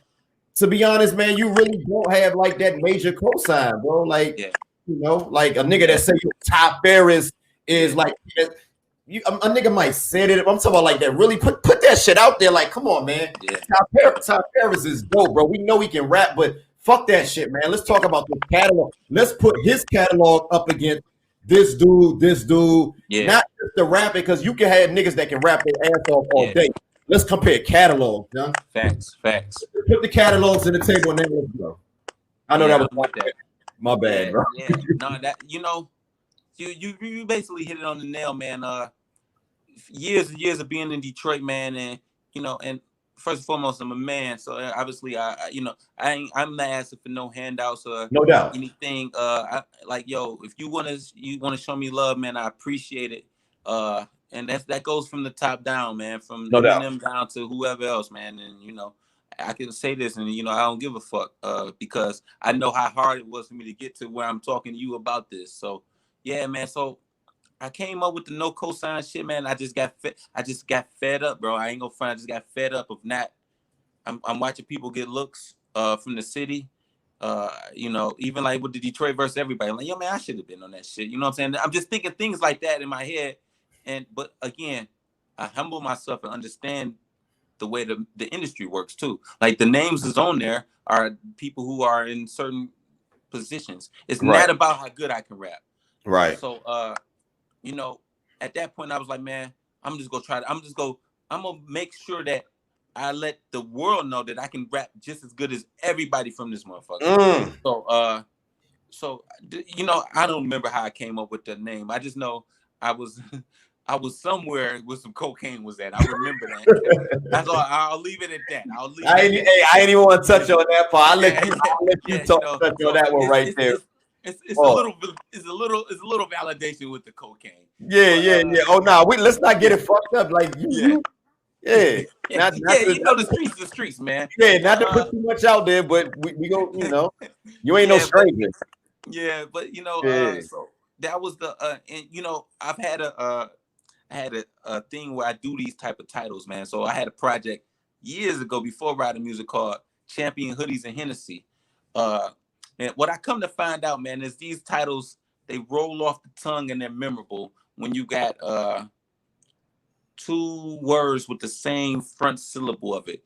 It's kind of crazy. I know it sounds crazy. Nah, it makes sense, man. Because hoodies and Hennessy. You see, hoodies and Hennessy. You put it together. Hoodies and Hennessy. Champion hoodies and Hennessy. Oh, that's a perfect combination. No cosign, just cocaine. Cosign, cocaine. So I'm thinking in my head, like, yo, this has a good ring to it. Okay. And it's true too. You know what I'm saying? I'm like, the bars is the cocaine, obviously the dope. So but the mindset of it was like, man, I'm just fed up of not getting.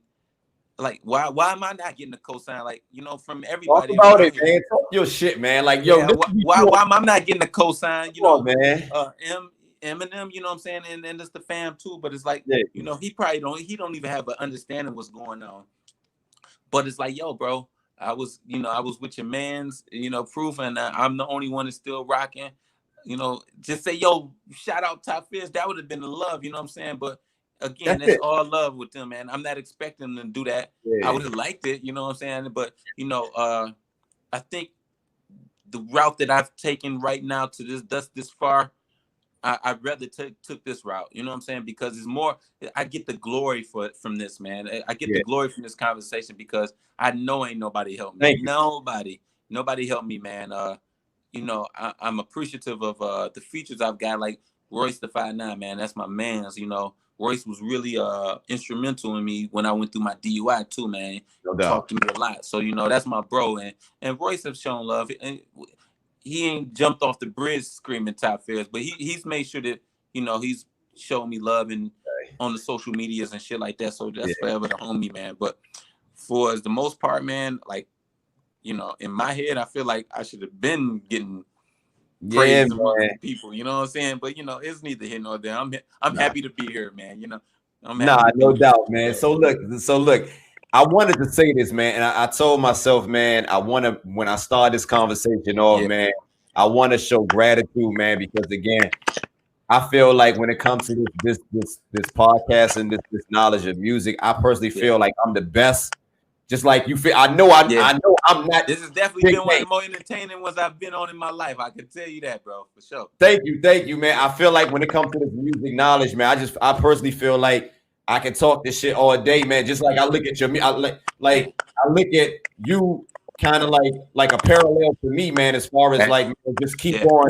You know, you know that the niggas that's ill, they fuck with you, man, and you know that you ill. And I want to say this, man. I thank you for just coming on the platform, man, knowing that you know you got a lot of things going on. But how important do you think it is, man, for just having a relationship with the fans, man? Because you know, a lot of artists, man, and I didn't want to bring this up, man, because I had a recent little situation with an artist, man, that I really, really, really loved, man, like really admired, man, and he let me down, man. And I'm learning as I deal with you guys now. So there's nothing new. I'm humble. Let's make that clear. But I don't want to make this about me. I want to ask you this: how important do you feel it is for artists to have good relationships with the fans, man? Because I think sometimes the artists, man, some artists, they take that for granted. What is your take on that? Man, you know, it disturbs me, man, because I think for me, speaking personally, for me to be going on this long, it's all been because of the people who support my music, man. And it's not about money either. It's about people saying you dope. Just like a conversation like, yo, man, you the illest. And, you know, even just a small message from somebody in another state or country, you know, it gives a little light of hope, man, for somebody like me on my journey at this point. So, man, like I got a line where I say, I don't like, I got fans. I don't like that word. They like second cousins. I feel like, you know, I feel uncomfortable calling people who spend their money on me fans, because it's a different connection for me, because when you get somebody who will fuck with me personally, the type of music that I do, no doubt, they had to figure out a way to connect to my music.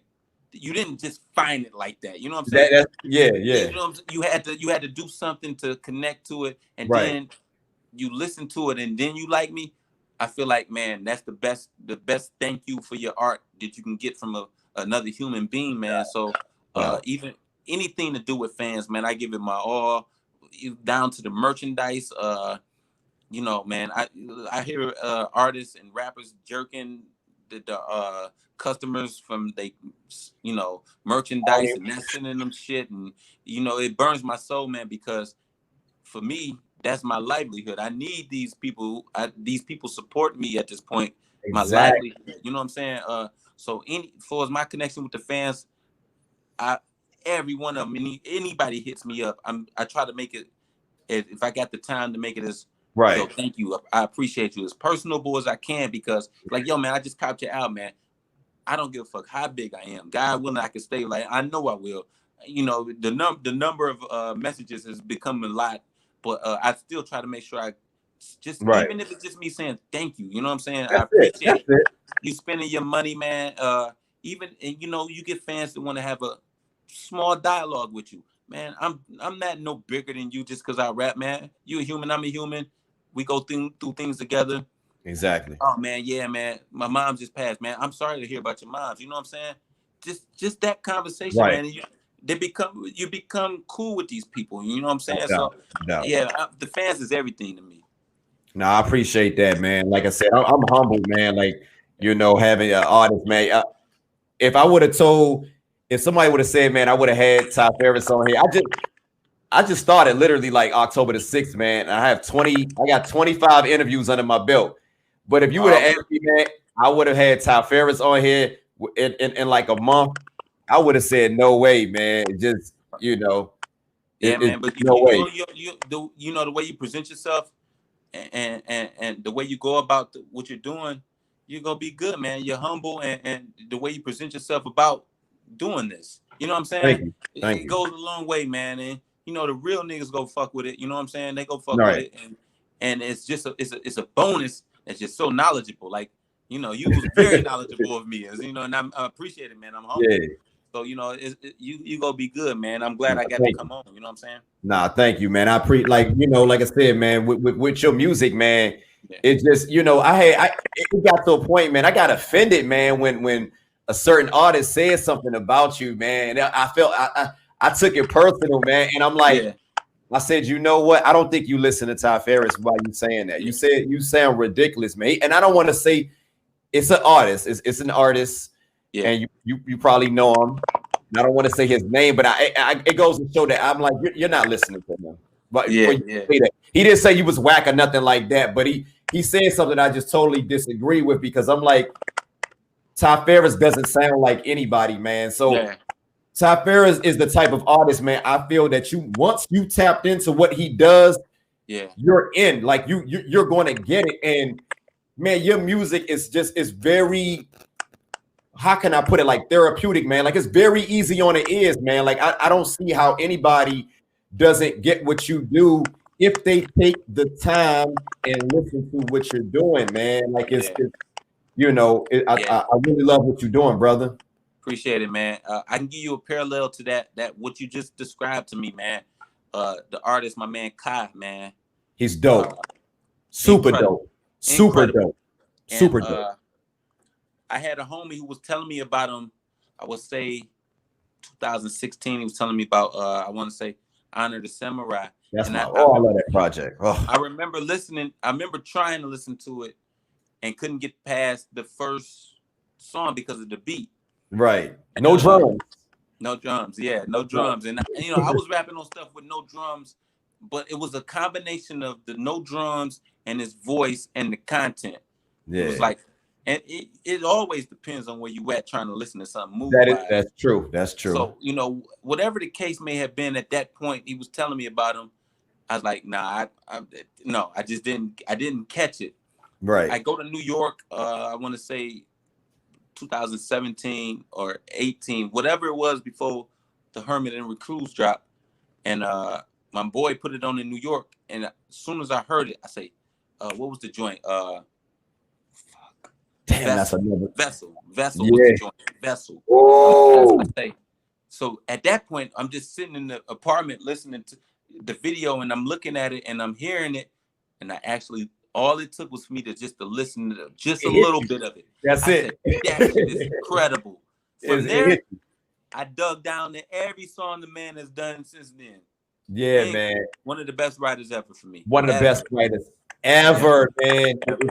And again, man, I feel like certain artists, man, you're one of those artists, man. Like a lot of the things that you say, I think, man, it goes over people's heads, man. Like Royce, man. I think that kind of prevents you guys, from, I guess, sometimes reaching a broader fan base, because people, I feel like a lot of people are they're just trained to just hear things that's just easy.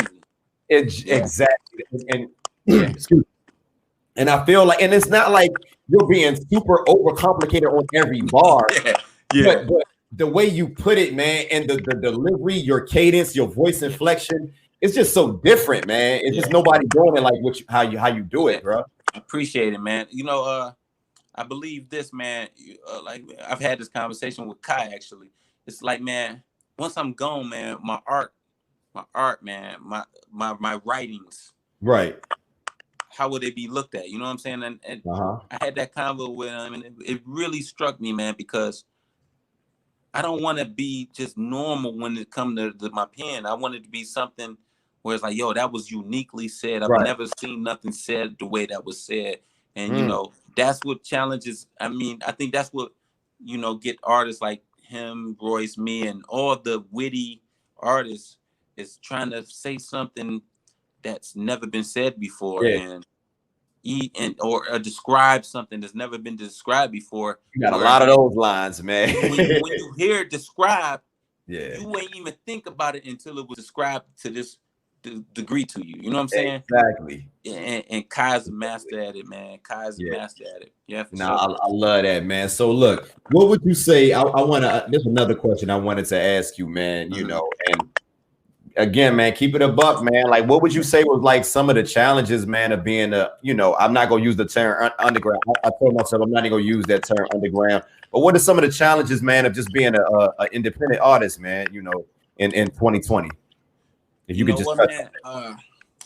The only challenge would be visibility. You know what I'm saying?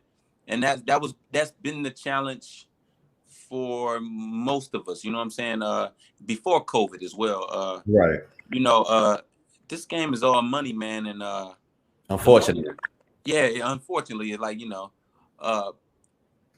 in order to get the visibility, you got to spend the money, man, and that it goes into every aspect of everything to do with music, man. And it hinders someone like me who don't care about the money as much as the art. I care about the art more than the money.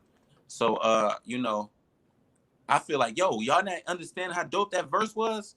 But if I put a $1,000 video behind it, I might can catch them. But the verse has been dope before that video. But you know, you gotta spend that money to get that attention. Right, so The only thing that's been difficult for me is visibility, but you got to learn to adapt. I have adapted where I found I'm finding the right people to want to hear my music, and once they hear it, it's just like how it's a drug, man.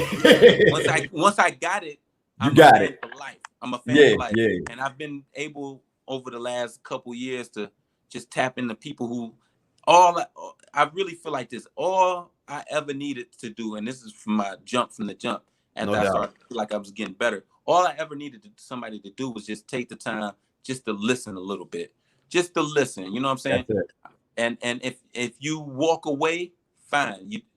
I'm not for you. But if you listen and I like you, you with me forever. You know what I'm saying? And no doubt. That's how I've built my base.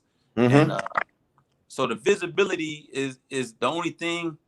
Like if I had, you know, a bigger push, like if I was signed with Shady Records, I think I'd be a fucking gazillionaire. Yeah, but that's the only difference, man. I be trying to tell people, man, like, that's the only difference. That's the only difference to separate you from somebody else, man. Is just the machine.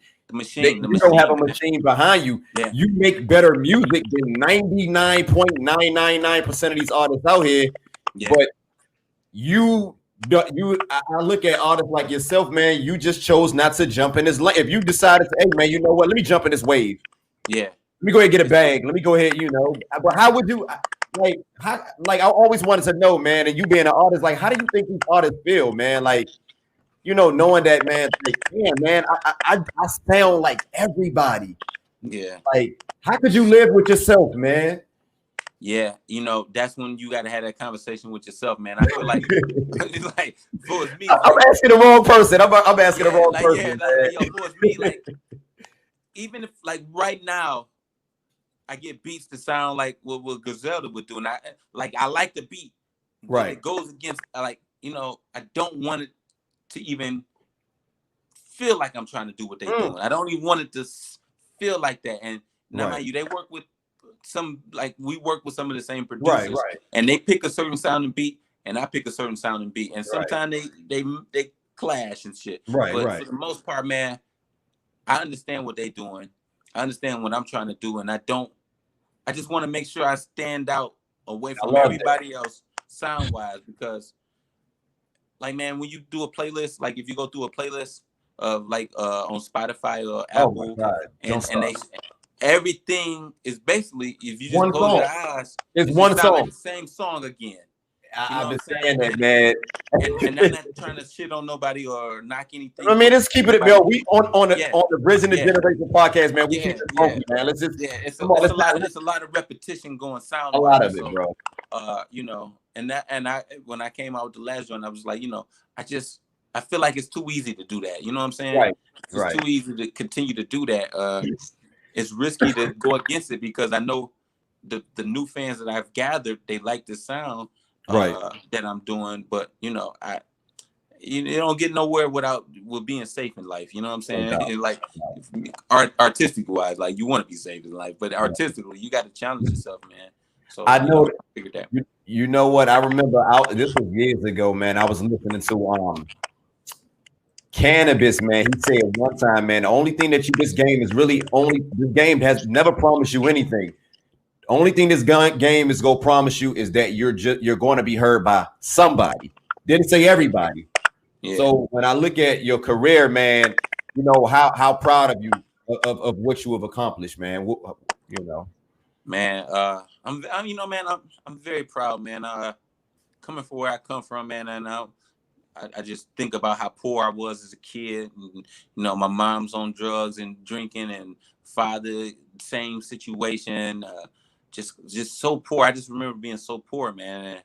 And I remember it vividly, and that's how I'm able to write shit like that, man. I remember vividly not understanding why I'm dealing with this as a kid, and even into like in high school, I didn't even have a phone. Like I couldn't even get a girl number.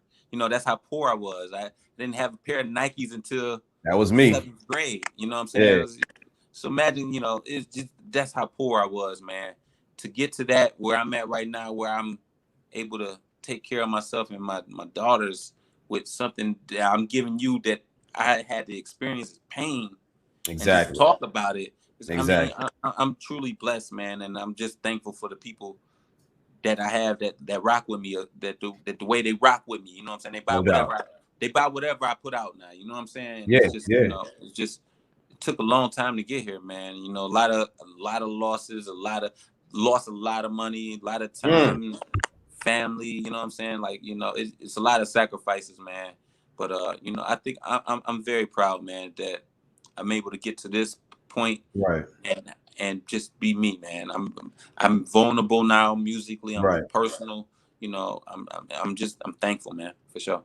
No doubt, man. I you know, one thing I wanted to say to you, man, like one thing I noticed, man, like artists like yourself, artists like you, man, it seemed like you finally realized, man, like your potential, you tapped into that and you just stayed consistent, man. And by you doing that, man, it paid off, man. Like I said, I see you got the merch on, man. Like, you know, like whether you like it or not, man, which I think you do, but you're a brand now, man. You have a brand.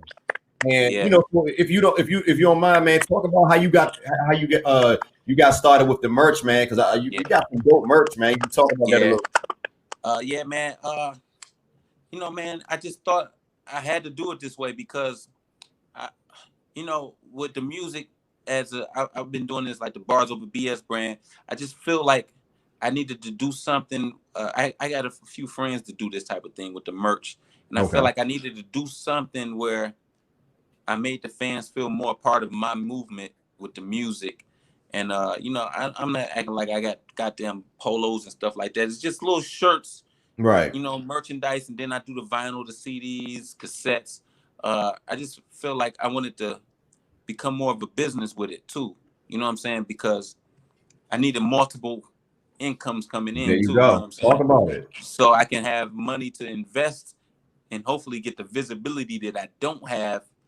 You know what I'm saying? Like when I sell merch or whatever the case may be, I'm already thinking about the next thing I'm gonna sell. It's basically like street shit, man. I'm re-upping with I get a certain amount of money. I make sure I get that, put that to the side so I can re-up for the next backs of shirts, hats, hoodies, CDs, whatever the case may be, and just keep rebranding. And as I'm doing that, I'm getting new fans, and then the new fans is getting the new stuff, and then they going back and getting the old stuff. You know what I'm saying? No doubt. That's the best. And that was the whole concept. I need to, like, I'm looking at my store right now. I'm looking, you know what I'm saying? I'm just thinking like, I need to turn this into a business where I can have another, you know, revenue coming in off of what I'm doing. Man. You know what I'm saying? So that's how it came about, man. It's just me back in the day, once I started hustling, I always thought about, I just want to figure out a way where I can make some money and reinvest it and take some profit back and just keep that revenue or money coming in where I can be able to move with the profits. You know what I'm saying? No And doubt. still have something to fall back on once, you know, oh, dang, I done ran out of money. Well, I still got this merchandise I can flip. I can sell it for 20% off this week and still make my money on it. You know what I'm saying? So that was the mindset of that. You know what I'm saying? For sure. Nah, respect, man. Like I said, I look at you now, man. I'm like, man, yo, Ty Farris is a full brand now, man. Like you know, you what they call athletes, man, a 5-star recruit now, man. Yeah. You know, you like a 5-star talent now, man. That was the only thing I feel like you was missing, man. Is just having that brand, man. You had the music, and I feel like the visibility is going to come, man. You keep doing what you're doing, man. I feel like you're going to, you know, your what you are laying down is just going to be remembered far after you're gone and after we gone, man. So I feel I gotta let you know that, man. Yeah, appreciate and I want you to keep doing what you're doing, brother. So look, I will. 2020, man. 2020, bro. When I look at 2020, this has been a crazy year. But Ty Farris, man, you have been busy. You have went 3 for 3, man. Wow, man, I appreciate that. Man. We ain't about to. This ain't nothing lightly, bro. We talking about, man. Cocaine Cosign 3. Yeah. You dropped that early in the year, man. That shit. And let me say this real quick, Ty. When I look at trilogies, man.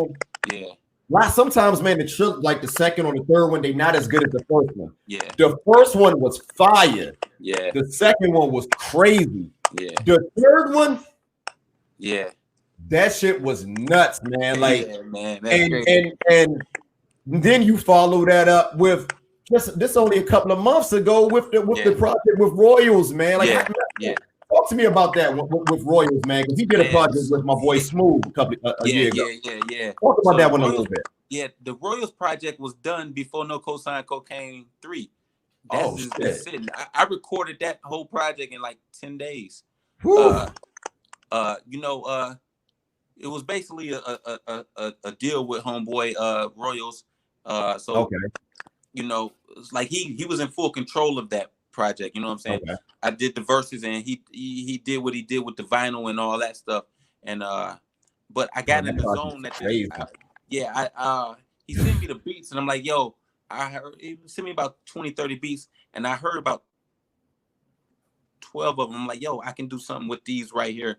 So it was like for 3 days straight I recorded, like, you know what I'm saying? I was writing and recording. I record everything on the spot. I write everything. I got stacks of papers of raps. I don't do it on the phone. And you know, I just got in the groove with that, man, and it was easy to write to some of them beats because the sound of them fit. You know, it's in the same breath of what I do, but the sound of it was different. It was more of a challenge too. It was like, you know, it was a lyrical exercise with me. I love that project. It was a lyrical exercise just to make sure, like, yo, man, I still can just boom, boom, boom, boom, boom, and still come up with some quality content.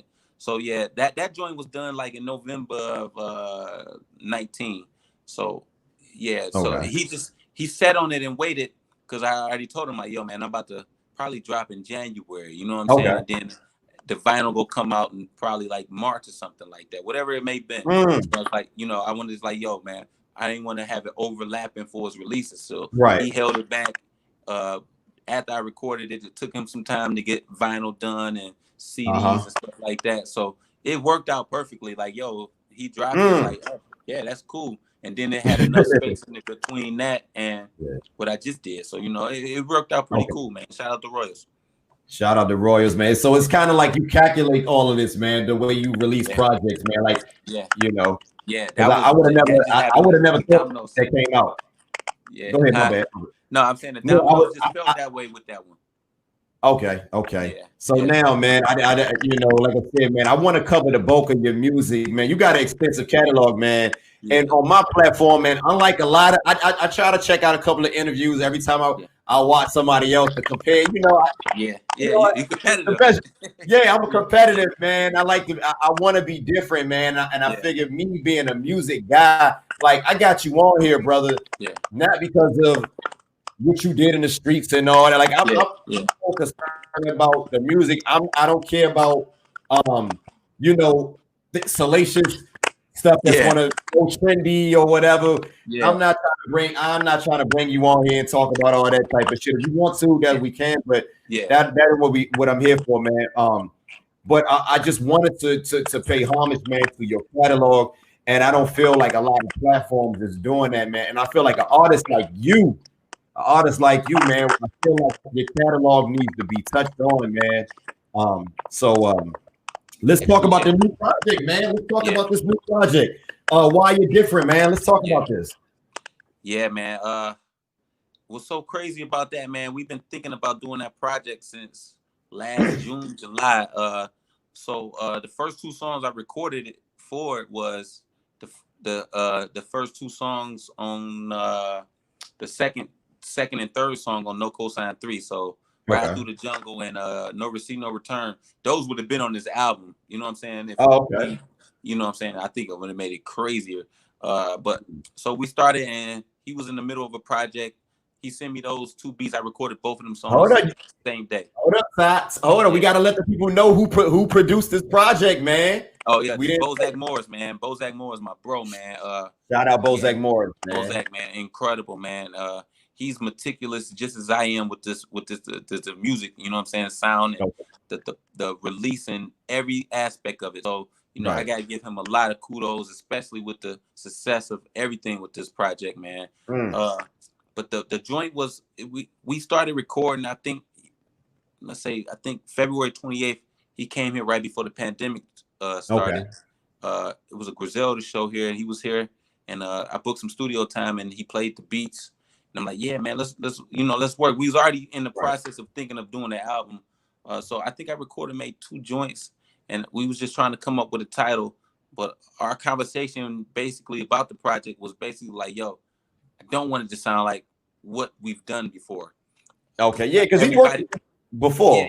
So he was on No Cosign 1. He was on the first song, Find a Way, and then on part 3, he was on the first 2, like the second and third song. So I was like, yo, you know, I think they expected nothing but the single. Like Streets Made Me Offer, the one. I'm like, yeah, we give him a little of that, but let's give him a whole different range of sounds and subject matters. And you know, he was sending me beats, and I pick a beat, and he was like, "You that beat for real?" I'm like, "Yeah, let's do it," because I didn't want it to sound repetitive. I didn't want it to sound like anything else that anybody was doing at that moment when I was thinking about, yo, nobody sounded rapping on this song like Precious Poems, and it was hard on my ear. Like, Precious Poems, like, it's like the singing. I was like, this is hard. I remember in my head, like, man, should I tell them to turn the intro down a little bit? So hold on. So you guys actually work together? So yeah, we did all this on the phone. You know what I'm saying? Like after the pandemic, you know, he's in Canada, so that was my first time seeing him, and last time seeing him since then. But we text daily.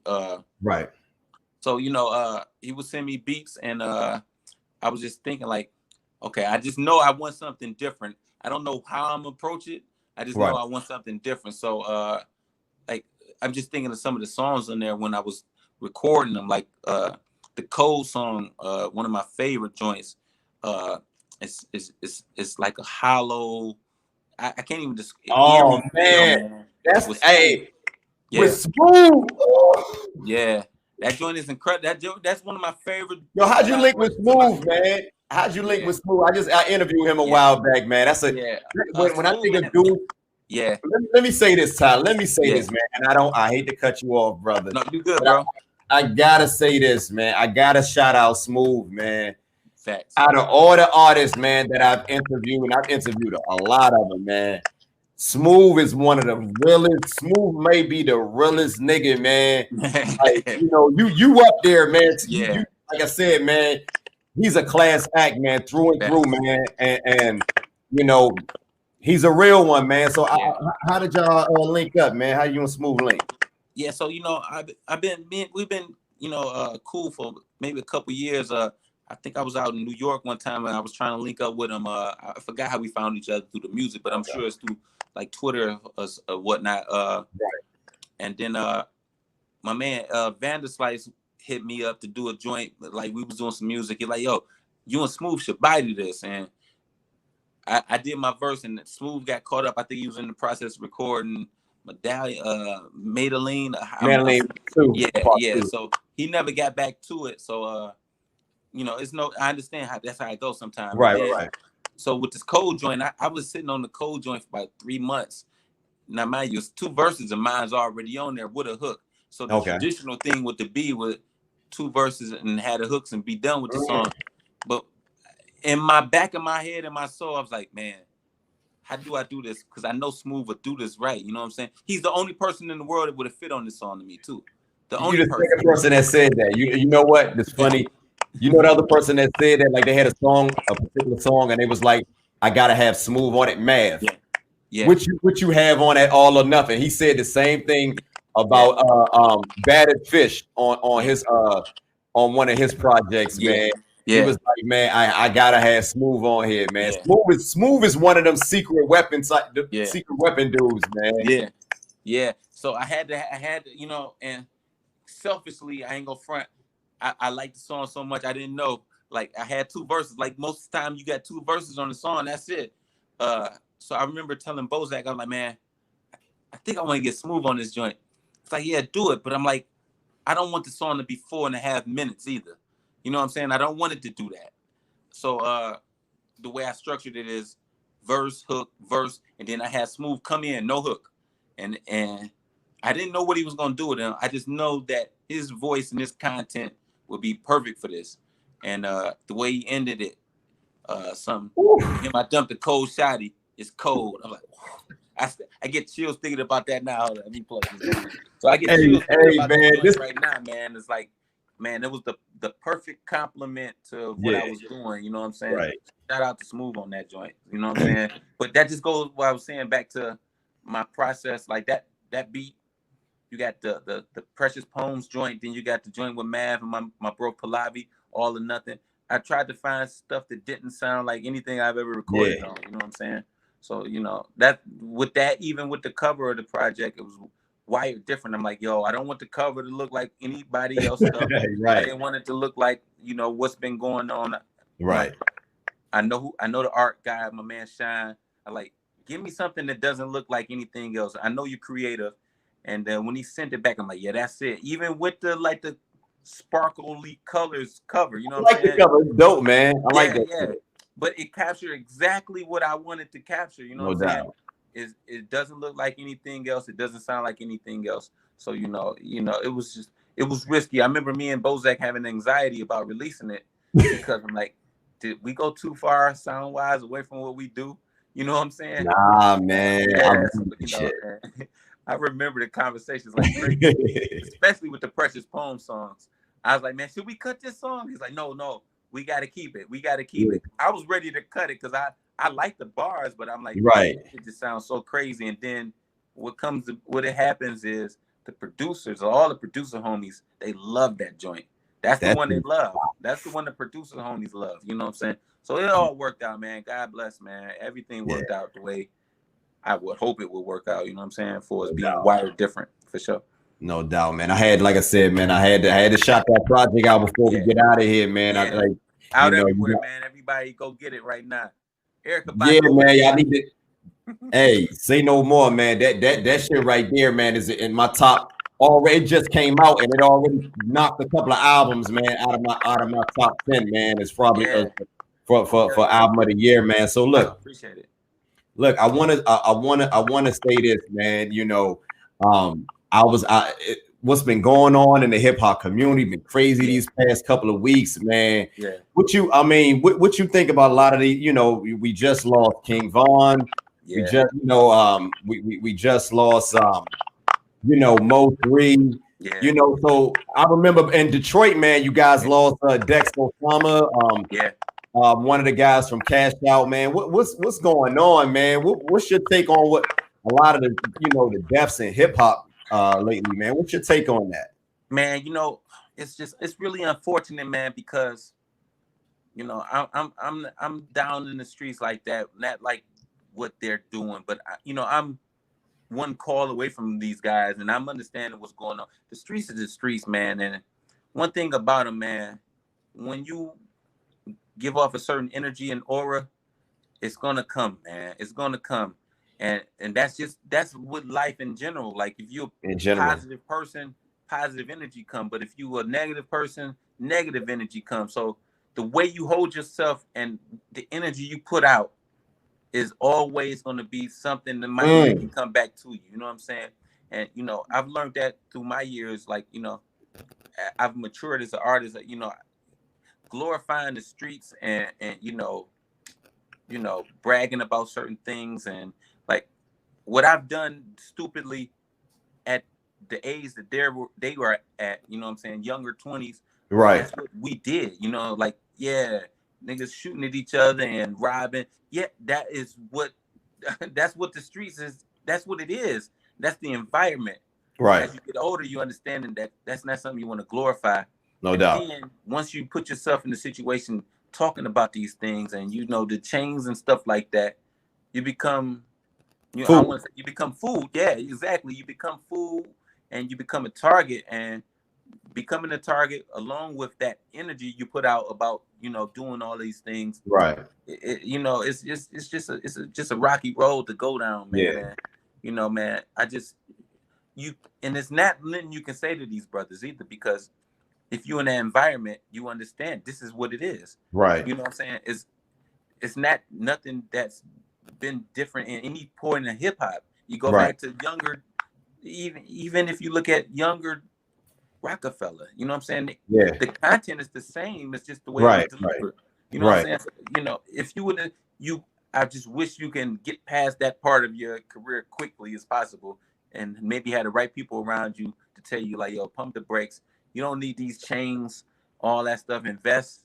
You know, you don't need to shine as much as you want to. And you know, when you come out of the streets and the mud with nothing, you want to shine. Because I was so poor, bro. You know what I'm saying?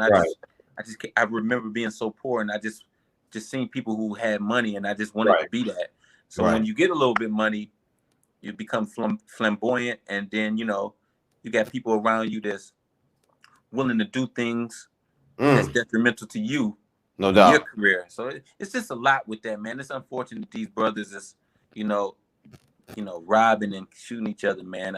My condolences with everybody, man. I've seen it happen a lot in Detroit, man. Blade, you know what I'm saying? These things, these rap beefs, and you guys lost a lot of guys, man. Yeah, man. A lot of people, man. You know, my man Proof, you know what I'm saying? It's just a lot, man. It's just tough, man. Once you come from the streets, man, you got to get away from it, man. You got to no doubt. You got to treat your art like an artist, you know. Yeah. That's one of the things, man, I like about, you know, older artists like yourself, man. Yeah. I like the way you move, man. Like, you know what I'm saying? You put out your music, man, and you know, the way you talking about the same shit a lot of these guys talk about, it's the way, the context that you deliver your message, man. It's like you're not glorifying. You talk about the same shit, but you're just not glorifying it. And I just look at it like this. My you know, man, you like the same age or whatever, but I let me just say this. I just feel like a lot of times, man, when you talk like that, man, you gotta back it up, man. I'm from DC, so you from the D.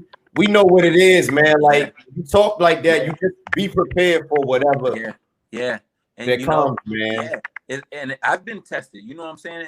As I came up through the streets, you know, people want to see. You know, eventually you go see somebody who want to see if you really about what you're talking about. To some degree, I'm not saying they go shoot you or rob you or any form of fashion, but some form of a test is going to happen if you put this energy out that you such and such about in your music. You know, I've had, you know, people, you know, I fought tons of times in the club. You know, that's how my name is more known for fighting in the street than for fucking rapping in Detroit. And that's just because, but that was the younger years. That was the old younger years. You know what I'm saying? You know, it's just a testament of understanding. Like, yo, I'm watching what's happening, and I see exactly the path that this is going to take me on. Because I've seen people die. You know what I'm saying? I've seen people die, and I've seen people die in the streets without music. Right. You know what I'm saying? I'm more of a target because I'm doing music now. So, you know, it's just understanding and figuring it out. Like, yo, if I continue to glorify this stuff and basically shit on people and tell them how tough I am, eventually how broke you are. Yeah, you go eventually you're gonna meet somebody tougher than you. It ain't nobody tougher. It's always somebody tougher than you. You know what I'm saying? And willing to do more than you to prove a point. So, and that's not, I'm not no sucker in no form of fashion, but I just know somebody will shoot me for less than anything on this motherfucking planet to prove a point. Because that's just the way the streets work. You know what I'm saying? Hey, the streets gotta eat, man. They said the streets is the streets, man. If you really understand the simplest of that statement, you will be fine in life. The streets is the streets. Streets are streets. Hey, that's just the way it is. So look, I want to switch gears, man. On a lighter note, man, I recently saw, Erykah Badu, man, bumping your shit, bro. Talk about that, man. Shout out to Erykah. That's no, I'm joking, man. Yeah, man, that just came out of nowhere, man. That's just a blessing, man. I remember when it happened, somebody tagged me in it, and I didn't even know what the hell I was looking at. You know what I'm saying? Right. I just seen the video. I'm like, what's this with these long ass nails and this goddamn watches on? I didn't see it. Just seen the video. I didn't see it say Erykah Badu. Yeah. So I'm like, oh, that's dope. Somebody in the Porsche, some female in the Porsche listening to my music. And then I seen it was Erykah Badu. And then I seen that she quoted the lyrics. I say, whoa, that's crazy. You know what I'm saying? That was crazy. That took me off guard. I like, yo, that was a moment for me. You know what I'm saying? And it's just like for her to even do that, the content of what I'm doing and the content of what she doing, and she felt like she was. Oh, you etched in stone, bro. Stop it, man. Bro, you etched in stone, man. I'm gonna say it, bro. I gotta cut you off, man. You etched in stone, bro. You got the queen, man. Come on, bro. Yeah. Come on, man. I'm smiling cheek to cheek. I have no way to describe it, but being thankful, man. And then she followed me on Twitter and everything. So it was like, yo, that was really dope, man. That was really dope, man. I still don't have rappers, man. She like rappers. I'm just yeah. They told me she like rappers. She like rappers, man. You look at y'all. So I'm just saying, man. Anyway, man. So look, man. We gonna wrap this thing up, man. Look, I want to say this, man. Again, it has been an honor. I know we talked, man. Yeah. How much time you got? And I said an hour. You was like, cool. And I know you was like, man, I know you probably was thinking, man, I'm only gonna get into the hour, man. Yeah, man. Listen, now, I just wanted to have I got to get on and play my Call of Duty in a minute, man. I got to schedule with my guys on the Call of Duty. Bro. Okay, all right. Yeah. Hey, I'm gonna have to get the name, man, because I get busy on that joke too. It's Ty Farris. It's Ty Farris. I'm on there just like me right here, bro. Okay, I'm gonna have to get with you. Yeah, PS4. Hell yeah. I'm gonna have to get with you, man. But look, man. I want to say this, man. It has been an honor. I cannot stress it enough, man. I'm very humbled by you being here, man. Yeah. Keep doing what you're doing, brother. Yeah. What you're doing right now, you are in a lane by yourself, man. And I just want you to know that, brother. So before we go, man, I want to give you your flowers, man, while I have you on this platform. And if you got where could the fans find your music, man, and follow you on social media, brother? Yeah, man. Again, man, I appreciate you, man. I really do, man. The kind words and just the amount of detail of the research that you did into me, man. I'm humble, man. Coming from where I come from, again, I always resort back to that, man. I'm just appreciative that somebody gives a fuck about me that much to even care to listen, man. So I appreciate you again, brother. For us, the socials. Right now on me and Bozak project, Wired Different is exclusively on WeWired.com. Like WeWired.com. I mean, We Wired Different. I'm sorry, WeWiredDifferent.com. There's still a few pieces left on there. Hopefully it'll be some on there by the time this air. Hopefully not. That means we sold out, so it's a win-win. But everything else is on my brand, barsoverbs.com, barsoverbullshit.com. And that's where everything at for me for his merch. And then the socials is Ty Farris, Instagram, and Ty Farris 1 on Twitter. And that's where I'm at every day. Nah, no doubt, brother, man. Again, man, I want everybody, man, go check out that Wired Different project, man. You will not be disappointed. Hey, Ty, man, can I get a shout out, man? Bridging the Generation podcast, shout out, brother. You say again? I'm sorry, you broke up. Nah, I was saying, can I get a Bridging the Generations podcast shout out before we get out of here? Oh man, shout out to Bridging the Generation, man. Y'all, this is the proudly. I'm not even saying it because how we kicked it. The most in-depth and dopest, interview I've done in my career, bro. And that's not even, no bullshit, man. So shout out to you, man. I see you say BTG. I like BTG better. Okay, yeah, that's either way it's cool with me, man. As long as bridging the generation, man. I like that. man. Like that. Hey, long as you saying it, man. Again, brother, this has been an honor, man. This going in the capsule, man. I'm gonna carry this one right here. And you keep doing what you're doing, brother. I'm looking forward to new things, man, and keep giving these giving the people this heat, man. Yeah, man.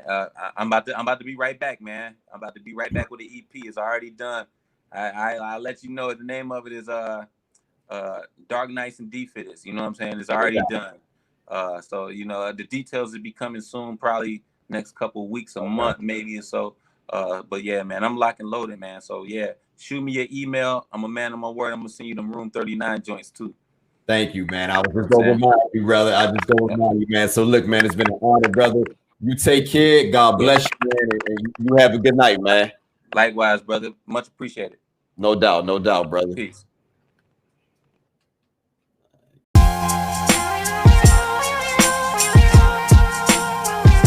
It's that tyrant talk.